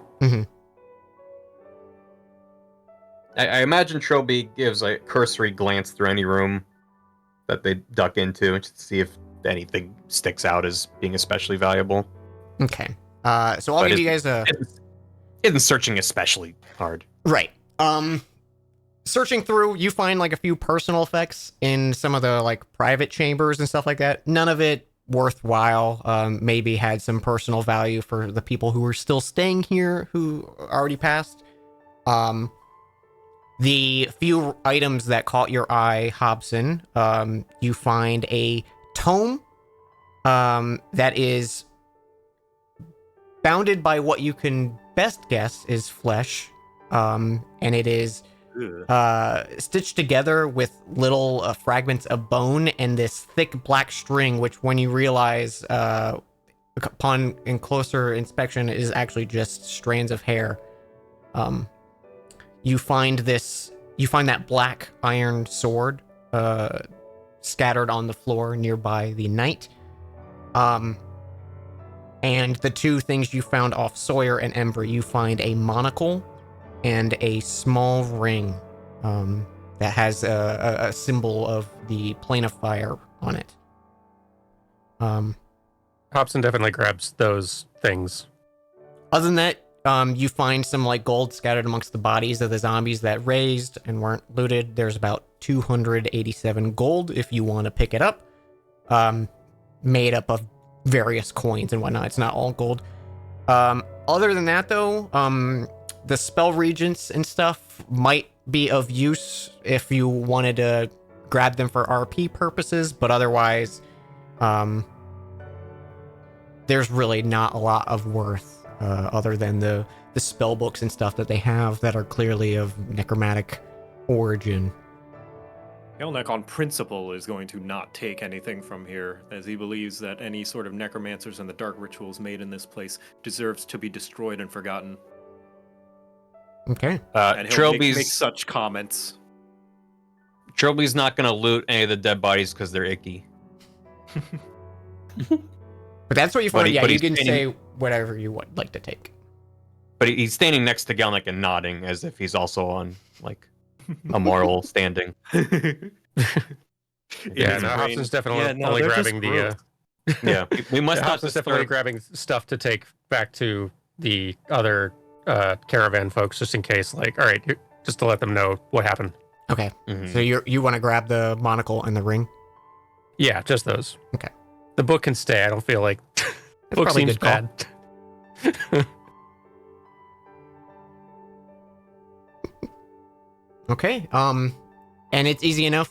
The torches seem to be like with a slight magical enchantment of ever burning. So you throw them in the pile and it ignites. And maybe takes you guys a good 20 to 30 minutes to kind of scour through the place, pick up any last minute things, or just destroy anything of worth. And the smoke starts to kind of fill the chamber as a lot of you exit out, and you see Coil and Faley sitting not too far away from the entrance. as the I sun's just- beginning to set. I just imagine us just tossing these torches in. The room starts to fill with smoke. We're like, wait, we didn't think this through, and we all start coughing. I think it's big enough, and you're not lingering long enough. It's not too Sure. much of an issue. Yes, but Yeah. it was very dramatic, right? For sure, whoever threw it on the like spell region, it probably like something explodes too. Like, Okay, go. Okay, out. No.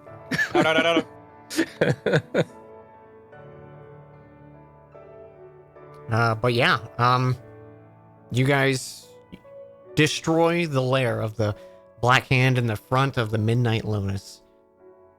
And what would you like to do? It's starting to, you know, the sun's getting low. It's not sunfall yet, but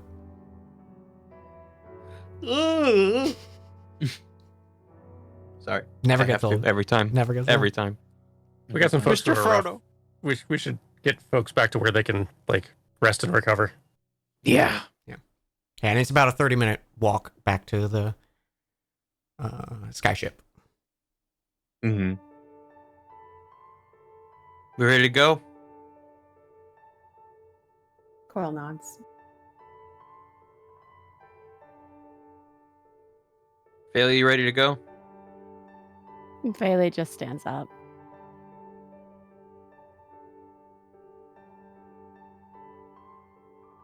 You did good, Bailey. Thanks.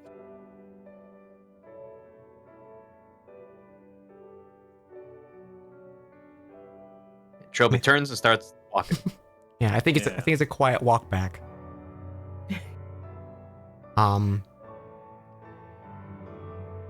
You get within like a few hundred feet of the ship, and it's right on the edge of town. Would anyone like to go into town, or are you guys going directly to the airship? Where did we run into the illustrious delights, folks?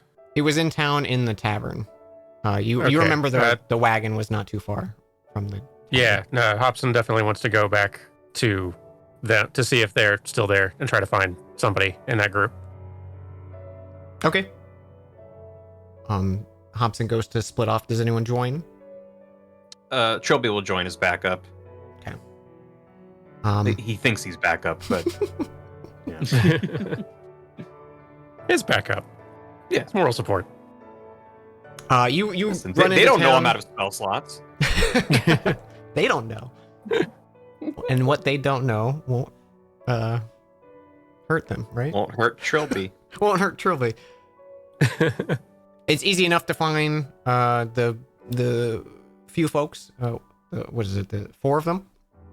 They're a pretty standout group from the rest of the villagers.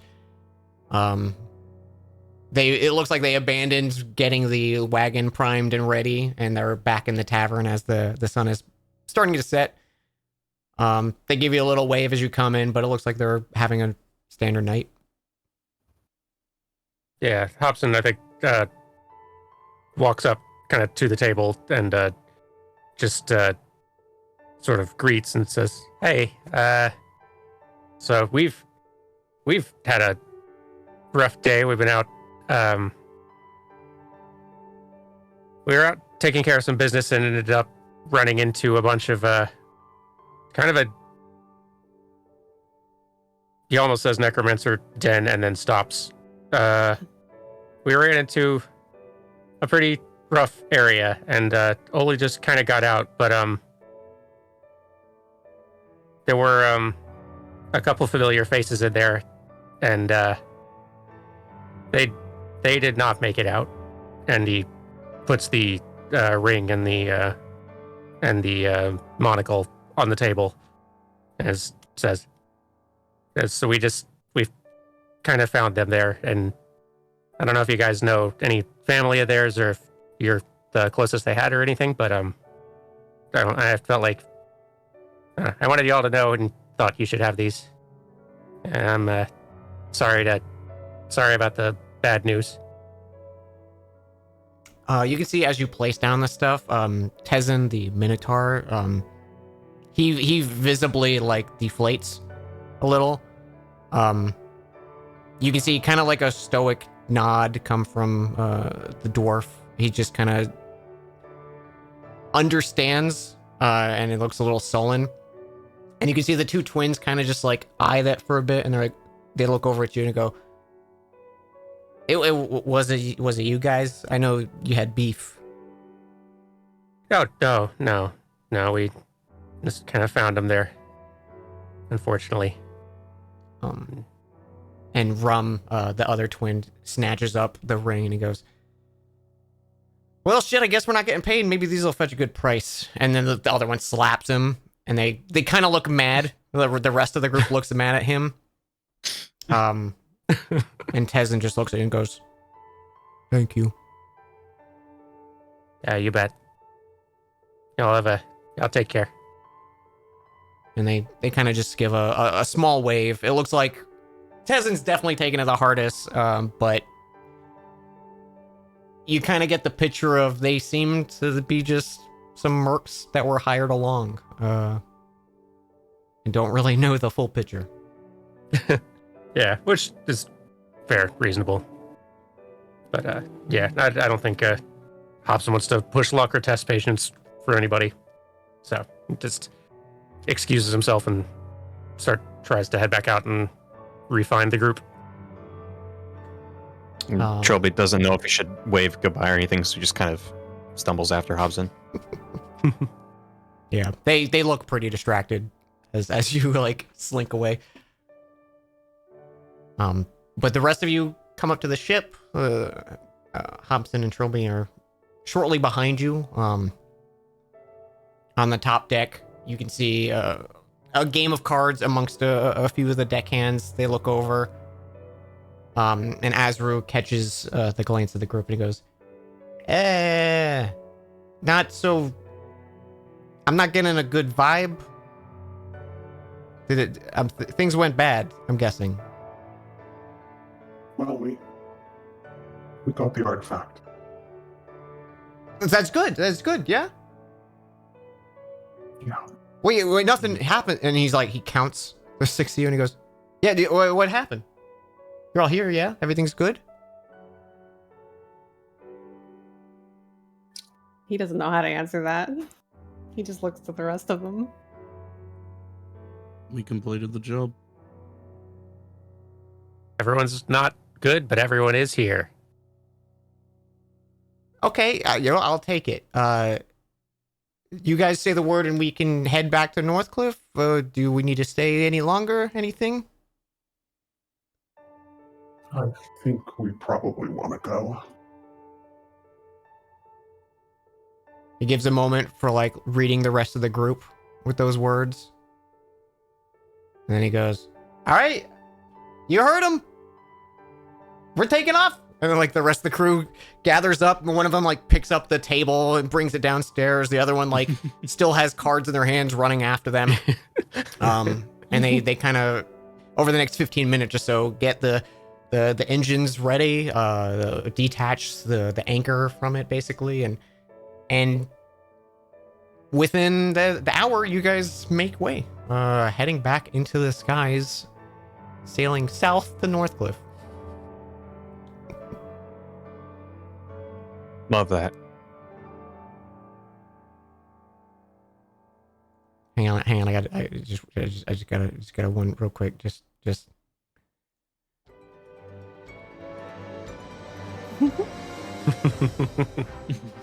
Okay, enough of that. Yay, we trauma. So, does anyone have anything they'd like to do in this 2-day travel back to Northcliff? We can skip over through it because we've done it. But if anyone has anyone they'd like to talk to, or if you'd like to have any individual RP moments, obviously, more than welcome to. Hobson, I think, does at some point go to grab Gilnick and say like, "Hey, I'm real sorry for scaring you, boss. I didn't know that was gonna happen." Oh, not to worry, small man. Magic comes in all forms and shapes, and perhaps sometimes they catch us off guard. Gelnick was not familiar with your form of magic. It's all well and good. You are alive now. I am, and yeah, I wasn't familiar with that magic either, but it means a lot as you care. Whoa. Well, of course. Gelnick always care about tribe.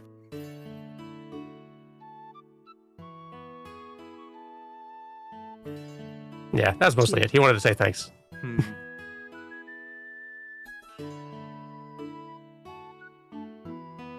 I imagine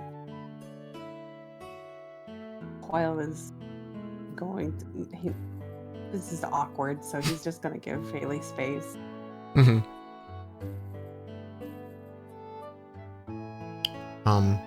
I will say probably towards like the end of the first, or even on the second night, Faley, that familiar sensation of being watched that you've come to be used, like you've come to expect for basically months of your life after the recent interactions with the guild.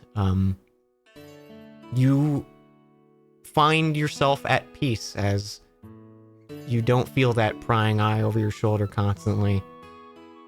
And I think even with the traumatic sensations of the past day,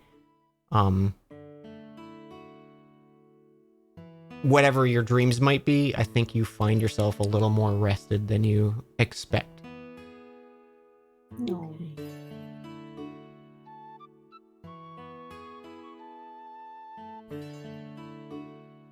On the Double final meat. day, Dan, Mm-hmm. can I... Warrenthal's gonna go up to Gelnick and just, in a sort of pained sense, he's spent the last 2 days on the airship trying to just pretend what happened didn't happen. But he also knows that, like, this whole time Gelnick's been watching him, looking for a moment to just walk up to him and talk, so he knows it's coming. So he's just walking up to Gelnick and is just... I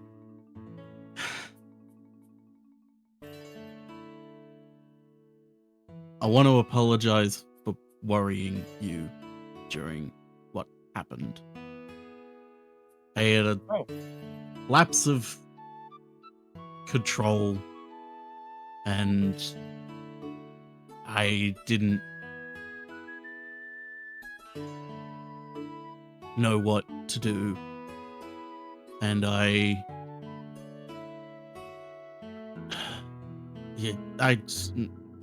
he's just gonna start walking away. Gelnick is going to stop him, and he's going to kind of pull on, I don't know, the thigh of his pants, wherever he can reach. Morenthal. As I said, we all have demons that haunt us. There's nothing you should apologize for.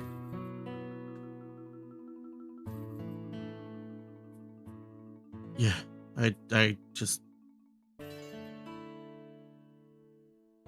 The child. Do you want to talk about them? Of all the faces it could have...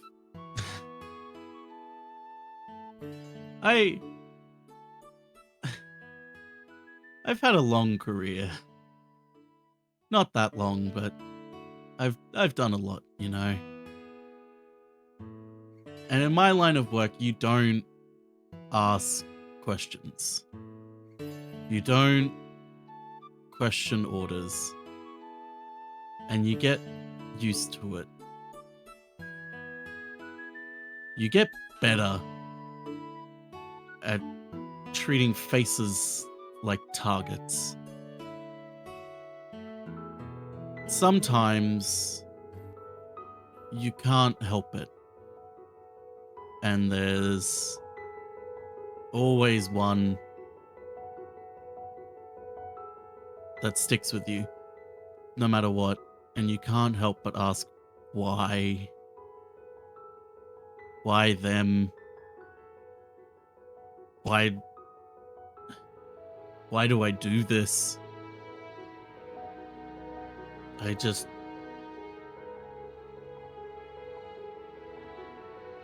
He was so young. And I don't even know why.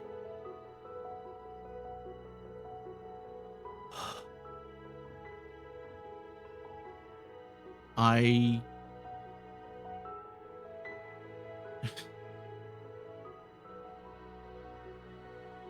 Dan. regret a lot of things.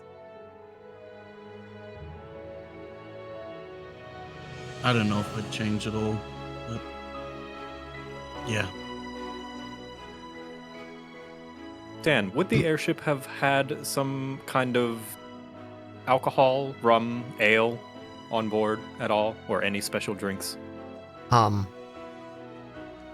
think when you come back, after Azru originally was hunting for some in town, you do find that he managed to find some supply in Lafford, so there is probably a bottle or two stashed away somewhere below decks that's available.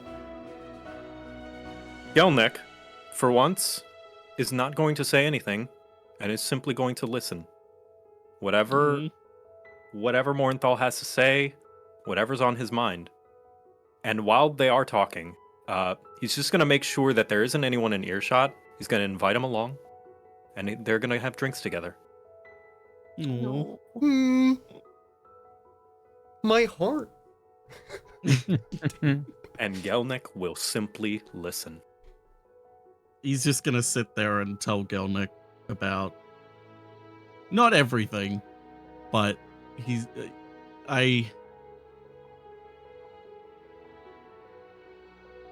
if it wasn't obvious, if you haven't already figured it out, I was an assassin, and I as you're not treated like a person, you're treated like a tool, and you accept it, you embrace it, you get used to it, because the second you think about what you're doing, the second you see yourself as a person, it haunts you. I ran away from the bloodletters, and it haunts me in more ways than one.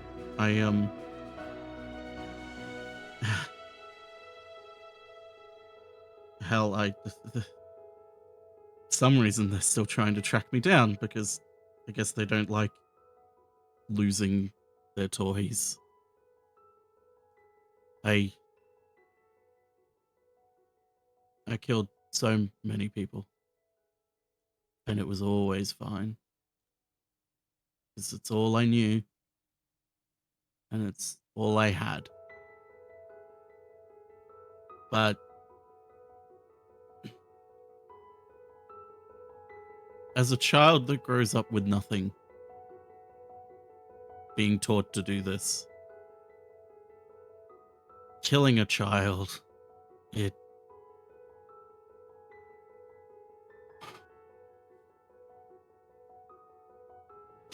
he just takes a sip and just stops talking.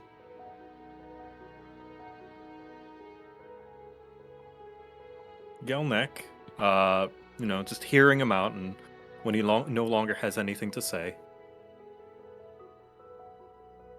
I cannot rightly say that I know how you feel, because I don't. I don't know if I could even imagine it, let alone to relive it like this. So I thank you for telling me, Mornthal. And Thank you. for what it's worth, you are one of the most important people I have ever met. One of the most important persons I have ever met. And you are not a tool. And you have taken many steps away from that. And I am very proud of you.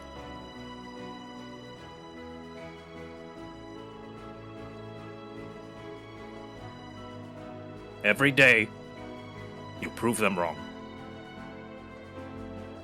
And I think that is worth something.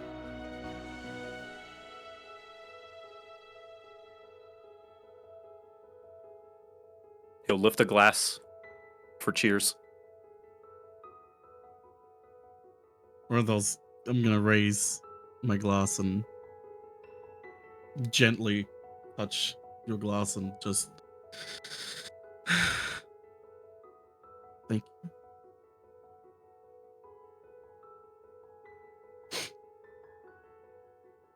He'll enjoy Morenthal's company in silence for however long he needs him for. Yeah. They just sit there in silence drinking together.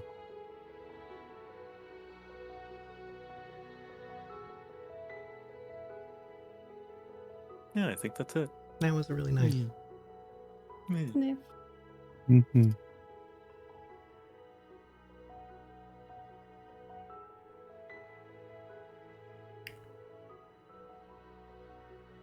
D&D's pretty cool. D&D's pretty Yeah. cool. Yeah. Do be pretty cool. Yeah, does anyone have anything they'd like to do the final day? I think you'll probably make it to Northcliff like midday. So probably like right around noonish on the last leg of the journey. And if not, we can continue just landing into Northcliff, and you guys take a few moments to process your own emotions from the fight and everything.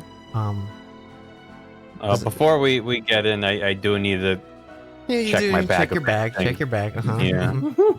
Gotta- Finally, the important things. Mhm. Yeah. Troby's like, I don't know what this energy is. I'm gonna check my bag.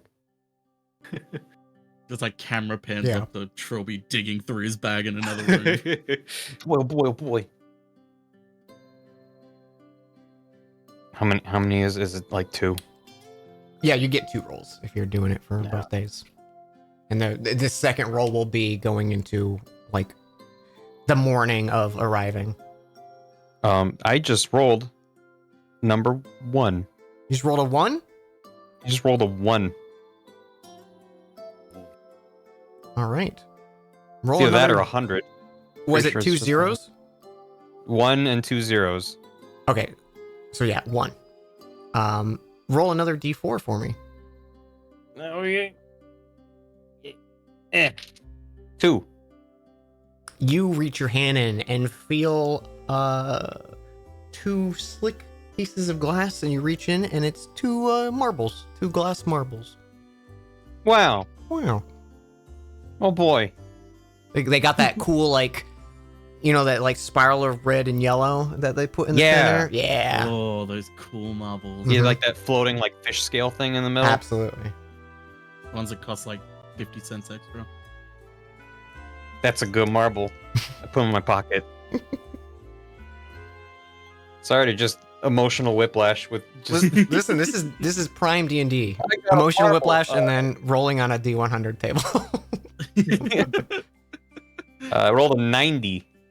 A 90? Oh, you're gonna And- like this one. You reach in and there's a little heft to this one. You grab like a bit of rope and you have to kind of set down the bag as you're pulling out. It looks like there's about 50 feet of rope, and at the end of it, a iron grappling hook. So you have a Troby's hook cartography attached to adventures. 50 feet of rope. Sure. Perfect. Trilby cannot wait to be in a dungeon and try to use that. Yeah, it's gonna be great. Yeah. Escape My rope. -2 to strength. All right. That's The grappling gun works, but it does yank itself out of your hand. and it's gone. And it's gone. It was fun while it lasted. But yeah, I think with that the morning sun comes to you after a peaceful, uneventful sleep, depending on how you all want to play that out, you see the glittering jewel of the South Northcliff, the green void crystal shimmering, creating like a nice like emerald lake below its surface. There's like a little bit of mist in the air that kind of covers or a little bit of fog that covers the actual major piece of the earth. So it's just this like beacon floating in the sky. And you dock your ship.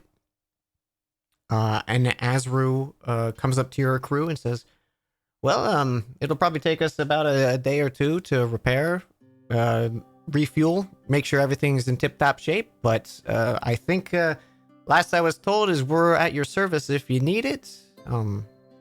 So I'm glad you guys had a successful mission, and take some time maybe for yourselves. It looks like you all could use it.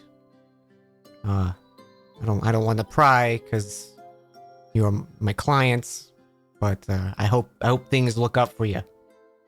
And he kind of gives you all a nod, and the rest of the crew, like behind him, gives a nod as well, and they give like you see Priscilla and Garth like give little waves, as they return to their job and making sure the ship is ready to fly the next visit.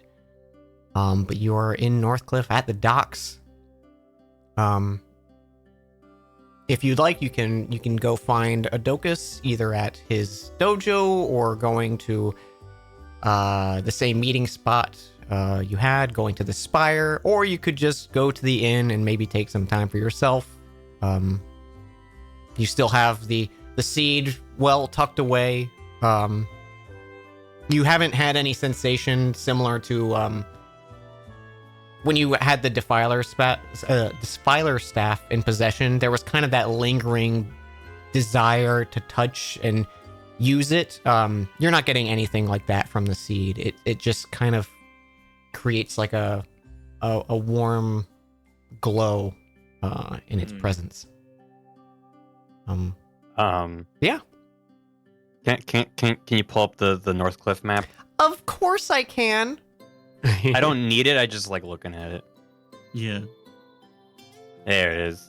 I feel like we should turn this thing in as quickly as possible. Yeah. I was gonna recommend the same. So we can truly relax. Mm-hmm. To the Spire. Okay. God, this map is so cool, Dan. I really am really happy is. with it. You guys trek along. It doesn't take you long to get to the Spire. It's obviously, you can see it from anywhere within the city. You make their way there, and while it doesn't look like Horus or Adokus is here at the time, it is easy enough to find Kazma. She's currently looking at the observation window that is basically when you first walk in, that kind of like foyer space. She has her arms like crossed behind her back, and you can see her just keeping an eye on the different monitors of different unique landscapes all across the world. And she doesn't seem to notice you as the group enters.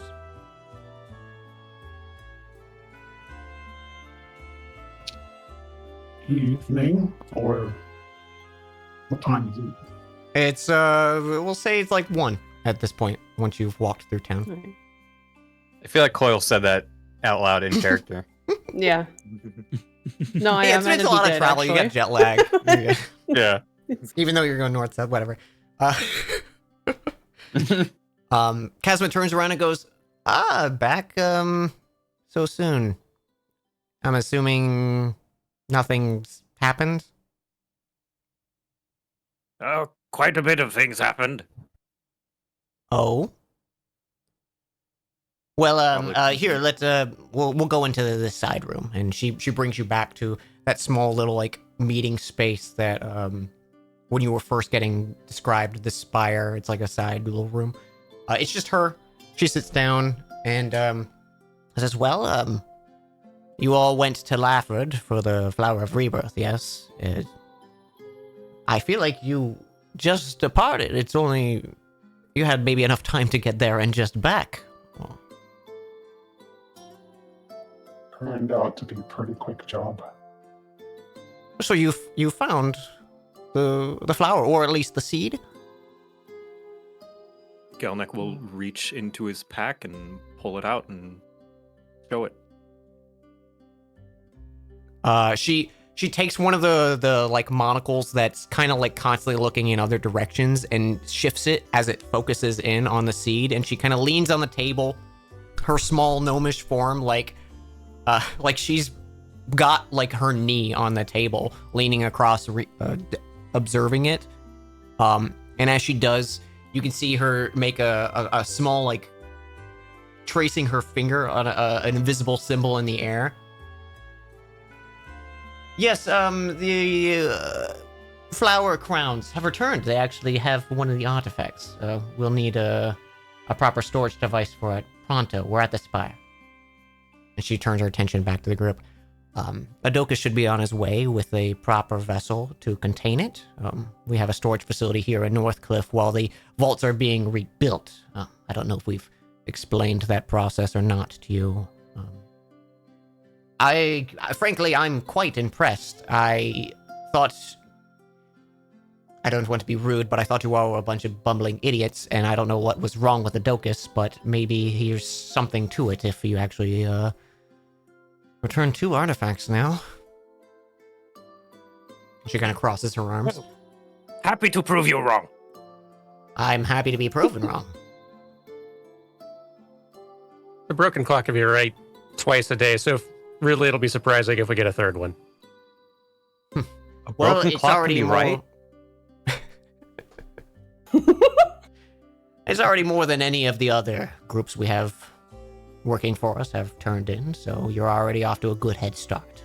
2 artifacts is already more than enough, especially the 2 you've returned, for protection of the realm. So you have my thanks, and I'm sure the rest of the council as well. If you would tell me, how did you find it? Our investigation reports seemed no one in the town had any recollection of where this artifact went. Even upon maybe the seedier investigations we did, we didn't turn up anything. How much detail do we want to tell her? Probably not a lot. A good question. By the way, one of our party members was part of a cult. Oh, We yes, found that's the quite entrance. fine. Everything's cool. I'm okay with that. A-okay. Nothing wrong Very there. cool. Very cool. Love to work. Very cool. Very neat. Then I guess it's time for Gelnick to go on one of his grand stories. Perfect. There we were, Gelnick leading the charge into a large labyrinthian cave, when several monsters came out, rust monsters. And then just like really, really romanticizing and playing up and just... But in terms of substance, it's we found it in a cave. Okay. Give me, I'll say either deception or performance, because I feel like Gelnick kind of puts on a performance with this. All right, he does most certainly Definitely. putting on a performance using his maracas and maraca singular. He gave the other one away, and drum and whatever props are around, like loose items as props. And yeah, Oh my god, yeah. I rolled a 21. Damn. Ooh. Oh my Oh. god. She's squinting the whole time, and like as you come to the conclusion of defeating these monsters in the cave, she goes, "Well, I suppose there are quite a few natural caves in the Lafford region, and the Red Clover Thicket is good at hiding away its, unique landscapes. I'm impressed." Gelnick's storytelling is so good that Trilby is wrapped with attention. He's like, and then what happened? No, he was presumably there for the story. Oh my god.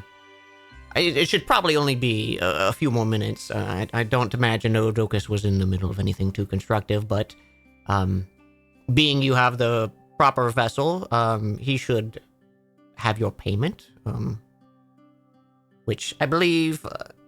and she, looks through a piece of paper real quick, not at all buying me time to look through my notes. We agreed upon 7,500 for each artifact's return. 7,500. Nice. What was it? Gold. So Go- so 1,250 per person. Oh, okay. Um, Very Yelnek is nice. going to kind of like scratching his chin and very good, very good. However, and he will point one finger up. Gelnick would like to forego his share, and instead put it towards him, And he will point to Hobson. this small man, Hobson. What? You may recall that he nearly nobly sacrificed his life in a life or death situation that otherwise would not have secured us the seed. Gelnick believes some sort of tribute and perhaps monument to his bravery. A statue. Yeah, give him a statue. That...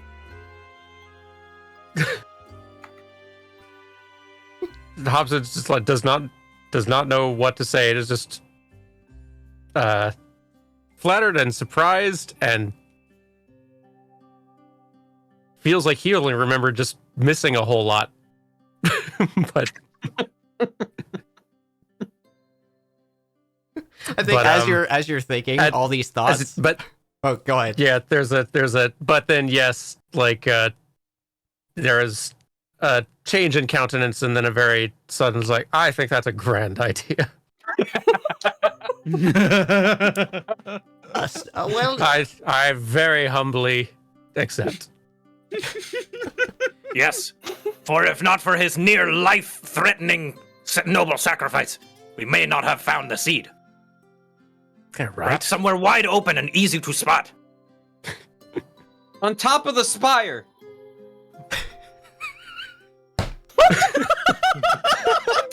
But perhaps that may be a tad ambitious. I like where this is going, though. you can see her like slowly thinking as everyone's saying anything, and as soon as Trilby talks up, he goes, "Well, that unfortunately can't happen. That would impede the proper purpose of the spire. But Rats. a statue we could do. I'll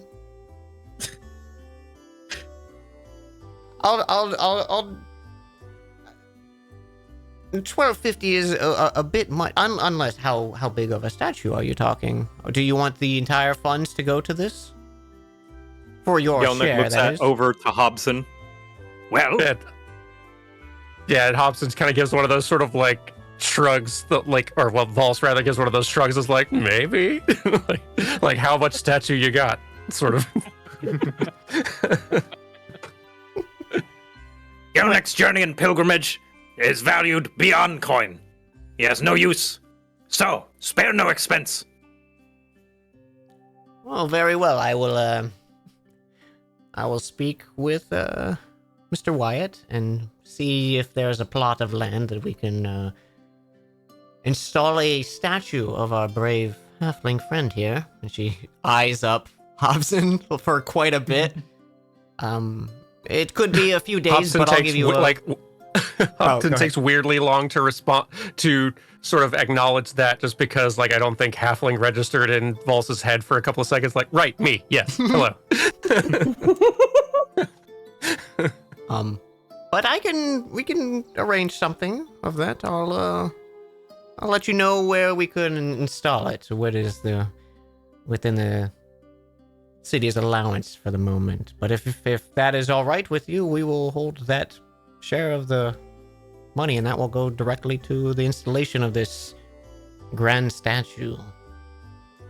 I like to imagine Hobson having to like pose for an exorbitantly long amount of time while someone fashions a statue. He's gonna switch from Vols back to Hobson as he's posing in front of a sculptor.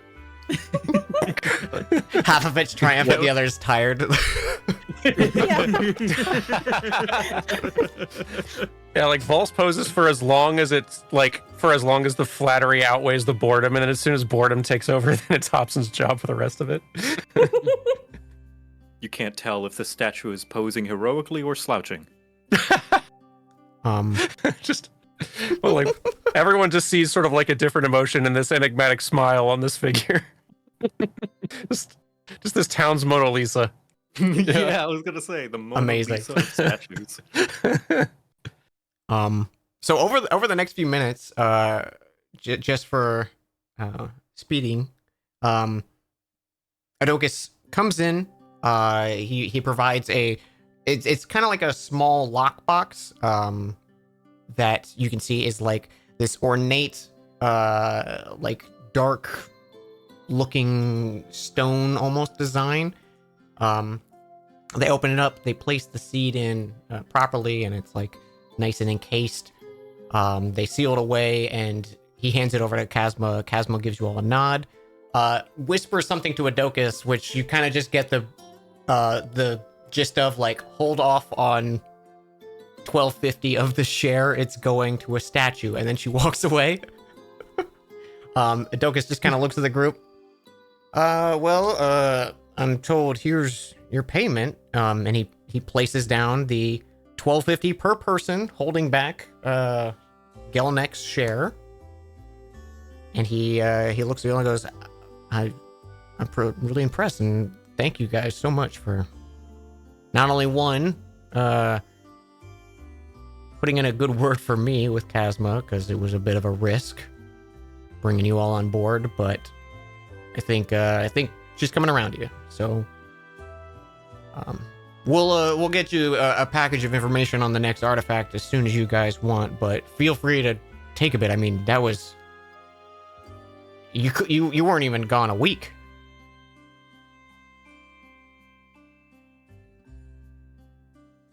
You Thank just you. don't expect them to all be like that. I totally understand. It would not be like that the full time, but I'd rather you guys be at your prime when you're heading out for the next thing than burning yourselves out. So take a few days. The ship probably needs some maintenance on it itself, and we've actually been getting a few reports of some other stuff, so we could have some more information in the next few days that'll let you choose whatever you want to do next. But enjoy yourselves. He throws down a small, like, pouch of gold. I know you guys just got paid, but if you go somewhere, drinks are on me. I have stuff to do tonight, but I hope you can at least celebrate, because you deserve it. Yes, we do. Gelnek will happily take that pouch of coin. Yeah. So that he threw down 125 gold. Okay, yeah. Decent enough for a good meal and drinks. If you all don't have anything, I should probably make sure everything's good with Kazma and the artifact, and then I need to go meet with the council. Is there anything you guys need from me? I know it was a kind of a quick handoff, but I guess we weren't expecting you back. I think we're all tired, so we'll probably get back. Yeah. Well, have a good night, y'all, and thank you. And he kind of spends a moment lingering, looking at each of you before he walks through the open archway door, and you all can do whatever you'd like. Yay. Wonderful. Well, now that they are back in the city, Mm-hmm. I do think Coil would try to find some time to bring Faylee out somewhere, like, I don't know, like over here or something where there are trees or something, like over by this behind the inn, kind of. Okay. Where there's a little more nature going on, For sure. and they can have like some privacy. And if she agrees, anyway. She would go with Coil. Okay. Yeah, he will probably be quiet for some time, and then I know what you went through is probably extremely hard to talk about. But if you need to, I'm here. Bailey just kind of nods and leans against Coil and thank you. I appreciate it, Coil. Yeah. Here. And he probably holds the key back out for her. And she takes it and puts it back in her bag and like keeps her hand up, like closes the bag but keeps her hand kind of on it, just holding it close.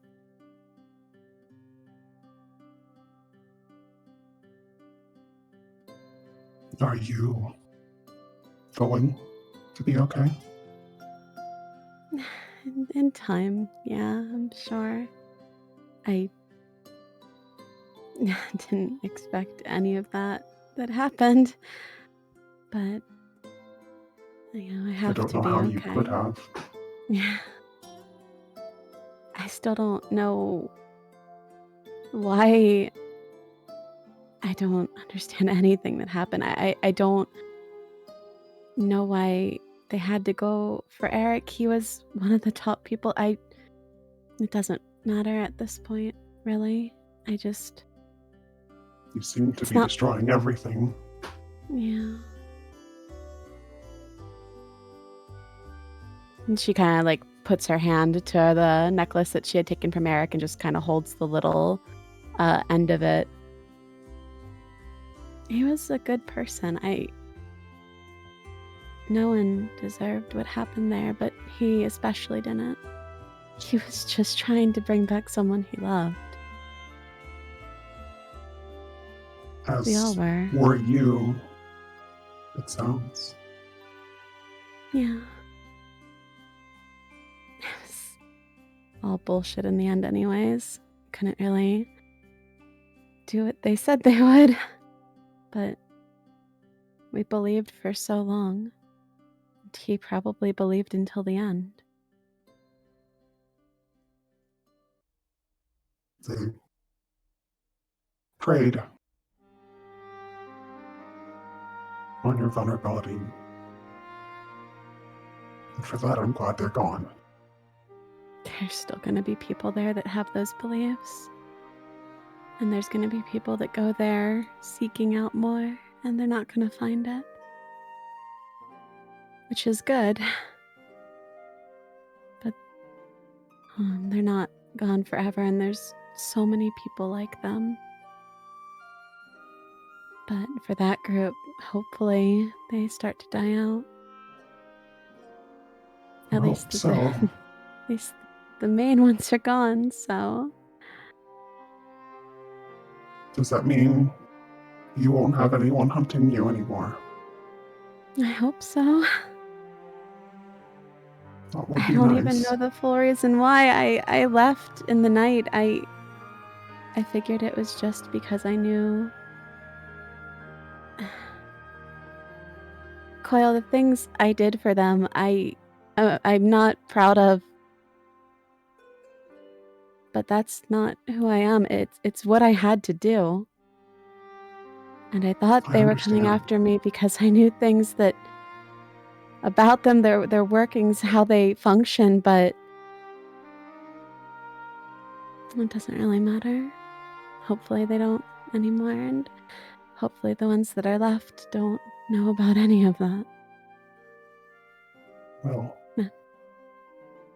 in the end, it was what you knew about them that helped destroy them, so maybe that's all it had to be.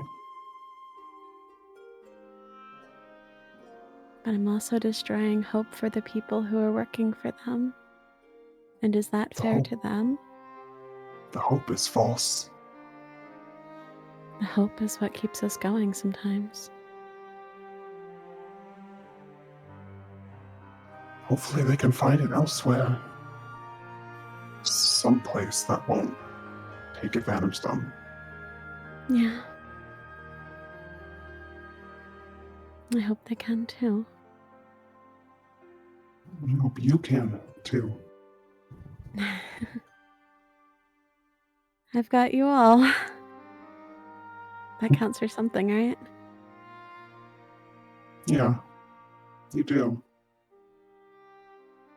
And now hopefully none of us are in danger from them at least, so can maybe stay together longer than we thought we all could. I hope so. Yeah. I'm gonna miss him though. I mean, we haven't spoken or talked in so long, but I always kind of held out hope that we'd meet each other again and things would be like they were before.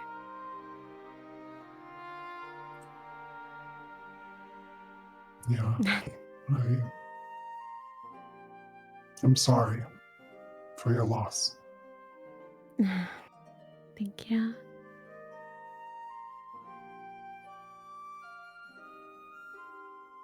He only wanted what was best for me, and I think right now that's helping with you all. So I'm just gonna keep doing that, and he'd be proud, right? He nods. And you were carrying him with you. Yeah. I'm not gonna let him go this time.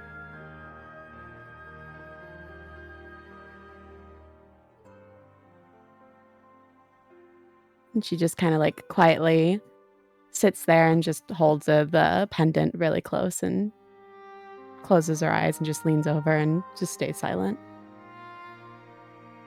And he'll just stay there with her for however long they want to hang out there in the quiet.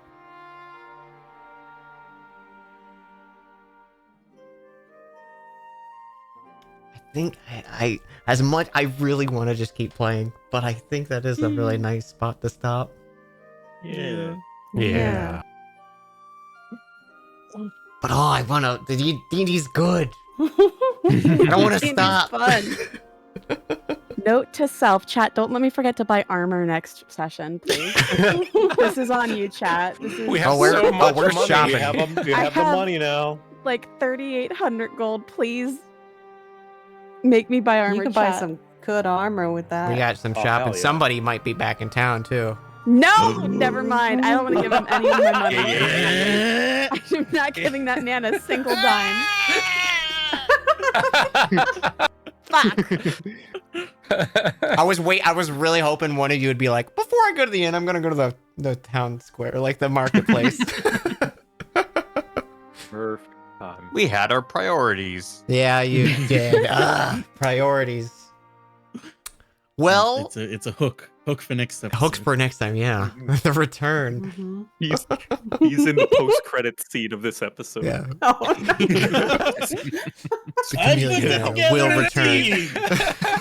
Yeah. I like to approach you about an initiative.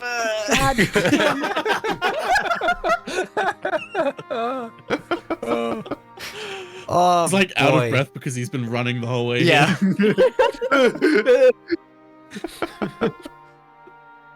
Well, dang. That was great. That was a nice little close to that arc, and you all lived. I'm very impressed. we live. That you guys handled that fight quite well. That was a good fight. I was Yeah. scraping the bottom of my HP most of that fight. Yeah, I was Oh, amazed no yeah. one dropped. I was like, oh, it was gonna be scary if someone dropped. I said it during the breakdown, but I was like, it's kind of a miracle you didn't hit me after I stopped fighting, because I would not have done uncanny dodge. I would Oh. have full on taken the entire amount. Yeah, I basically That's- once Boy, he that's a miracle. focused in on someone, I was like, he's not gonna attack them because they're basically going to be out of the fight. Damn smart That crab. makes sense. Yeah. I didn't think he was gonna be smart. That's why I was trying to sanctuary Morinthal. But that was a good move. This is a good move. Yeah, I see. See. I was super ready to start rolling up Gobson, the identical twin with better stats. Gobson. Oh, we love Gobson. I was sure it was gonna focus me and that I was just gonna die. It's like that Jackbox game, the Yeah. where you Boomerang. come back with boomerang. Yeah, Boomerang's so good. You just get your first One vowel vowel changed. But now you have a hat. Awesome. You have to have a hat when you come back. Yeah. Ah, I always forget. dang. This is fun. Y'all are so good. I love your You're characters. good. It's so You're fun. good. Thank you. You're good. Making me have emotions. Freaking Gammon Joe Cat. What the hell? I know. Yeah. Yeah, Like the second I'm you- loving. No, you go on first. I was just gonna say the second you were like, "Hey, remember that thing?" I'm like, "Oh Jesus Christ!" Mhm. Yeah, now you yeah. know why I I asked am- that thing. Yeah. Taste. I gotta say, I am loving Morenthal's growth. We love to Mhm. see it. Mhm. Mm-hmm. Oh man, I'm loving it. I'm loving like the dynamic that like Gelnick is just sliding into with him as well. Yeah. It's very good. Yeah. Very good. Yeah, just so for chat, the legendary action for that attack was called Form of Regret. Oh. So I was like, Oh Jesus. I messaged everyone and just saying like, hey, who's a character from Weeks your ago. characters? Yeah, weeks ago. yeah, I had Before forgotten last about that. session, even. I was like, who's Maybe someone months in ago. your character's past who either passed or you have regrets about, and that's that was what it was for. It was it's good. It's good stuff. We love it. We Love to love see it. We it. love it. It was We just love under a giving month Dan ago. bullet. And we Yeah, all Dan, he's a squinted and bullet. we're like, He's a- Mhm. No idea. I actually No didn't know idea. the answer to the question either because it was like Hobson probably nobody, Vol's probably tons, but I don't know who they are. Yeah, yeah. There was gonna be a Vols moment if I did it on you. Ooh. hashtag false moment. Hashtag Vols moment. What's Vol's gonna do if he actually gets a statue? I actually don't know. That's amazing. I was at a loss of like, oh my gosh, I don't know, the statue. You gotta- On top of the spire. So smart. Not going on the spire.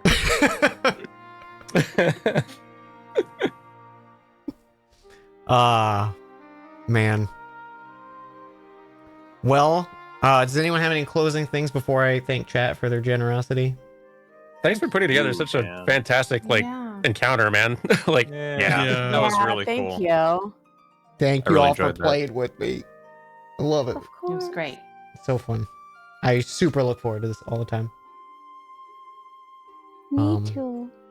All right. Well, I'm gonna mute and I'll thank chat and then I'll find someone to raid. But thank you everyone so much for joining us tonight. And I'll see y'all soon. Yeah. Bye, chat. bye chat. Bye, chat. Okay, chat. You're in big trouble. Let me pull up the old Twitch real quick.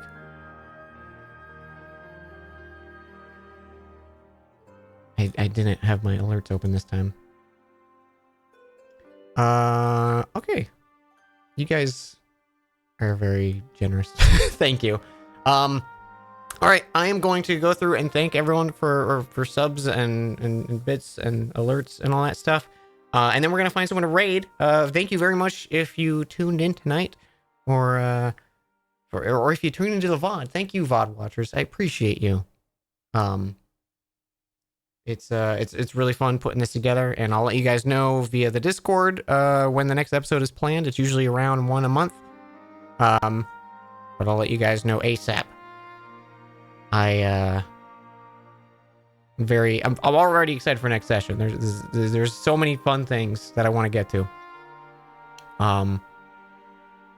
Okay, so starting with Ghost Party, thank you for the tier 2 sub for 46 months.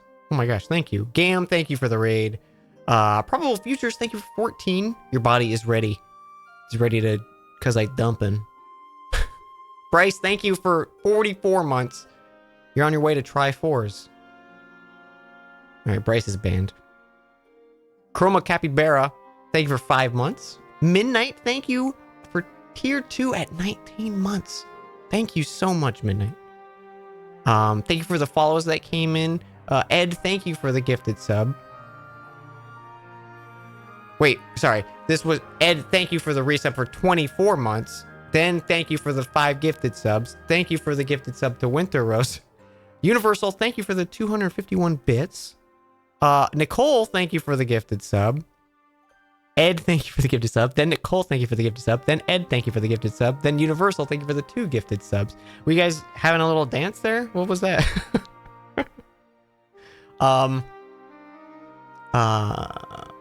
There were a lot of huge plays. I'm assuming that's when they killed the monster. Good huge plays usage there. Universal, thank you for the 251 and the 749 bits. Thank you so much. Ed, thank you for the 5 gifted subs. Anki Mana, thank you for the gifted sub. The gifted sub to question. That is a question, I guess, technically. Give me username, thank you for the 250 bits. 2 hours and 30 minutes in, and it's still the same fight the session started with. Boss fights be long. Yeah, that was definitely the chunkiest fight we've had. But I wanted to make sure it was a chunky one, you know? It was the first time they had somewhat competent things. The monster, the larva form of the first was vaguely smart. It wasn't as smart as I was playing like the Necromancer, but I didn't get to do a lot with the Necromancer, to be honest, because he was squishy. Buster, thank you for the 100 bits. Universal, thank you for the 25. And Ed, thank you again for the final gifted sub to Rebecca Roney. Thank you so much. Thank you. I hope you guys have a good night. And I'll probably see you tomorrow for some stream or something. Maybe more 16 or I don't know. I got so much stuff to play. But let's find someone to raid. Send some love to.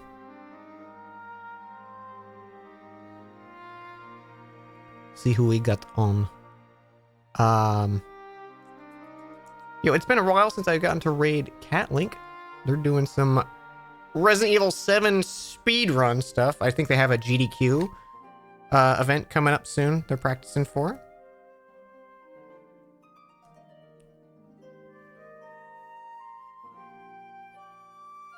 So give them some carbies or cuz I dumpins, or just say hello.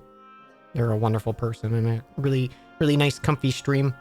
It's even though they play like all horror games, it is a very comfy stream. So, no Chameleonaire this time, but next time. I got goodies. I got a lot of goodies. I love me magical items, so gotta have more goodies. Gotta have more dumb uses for the Chameleonaire. All right. Have a wonderful night, y'all. I'll see you soon.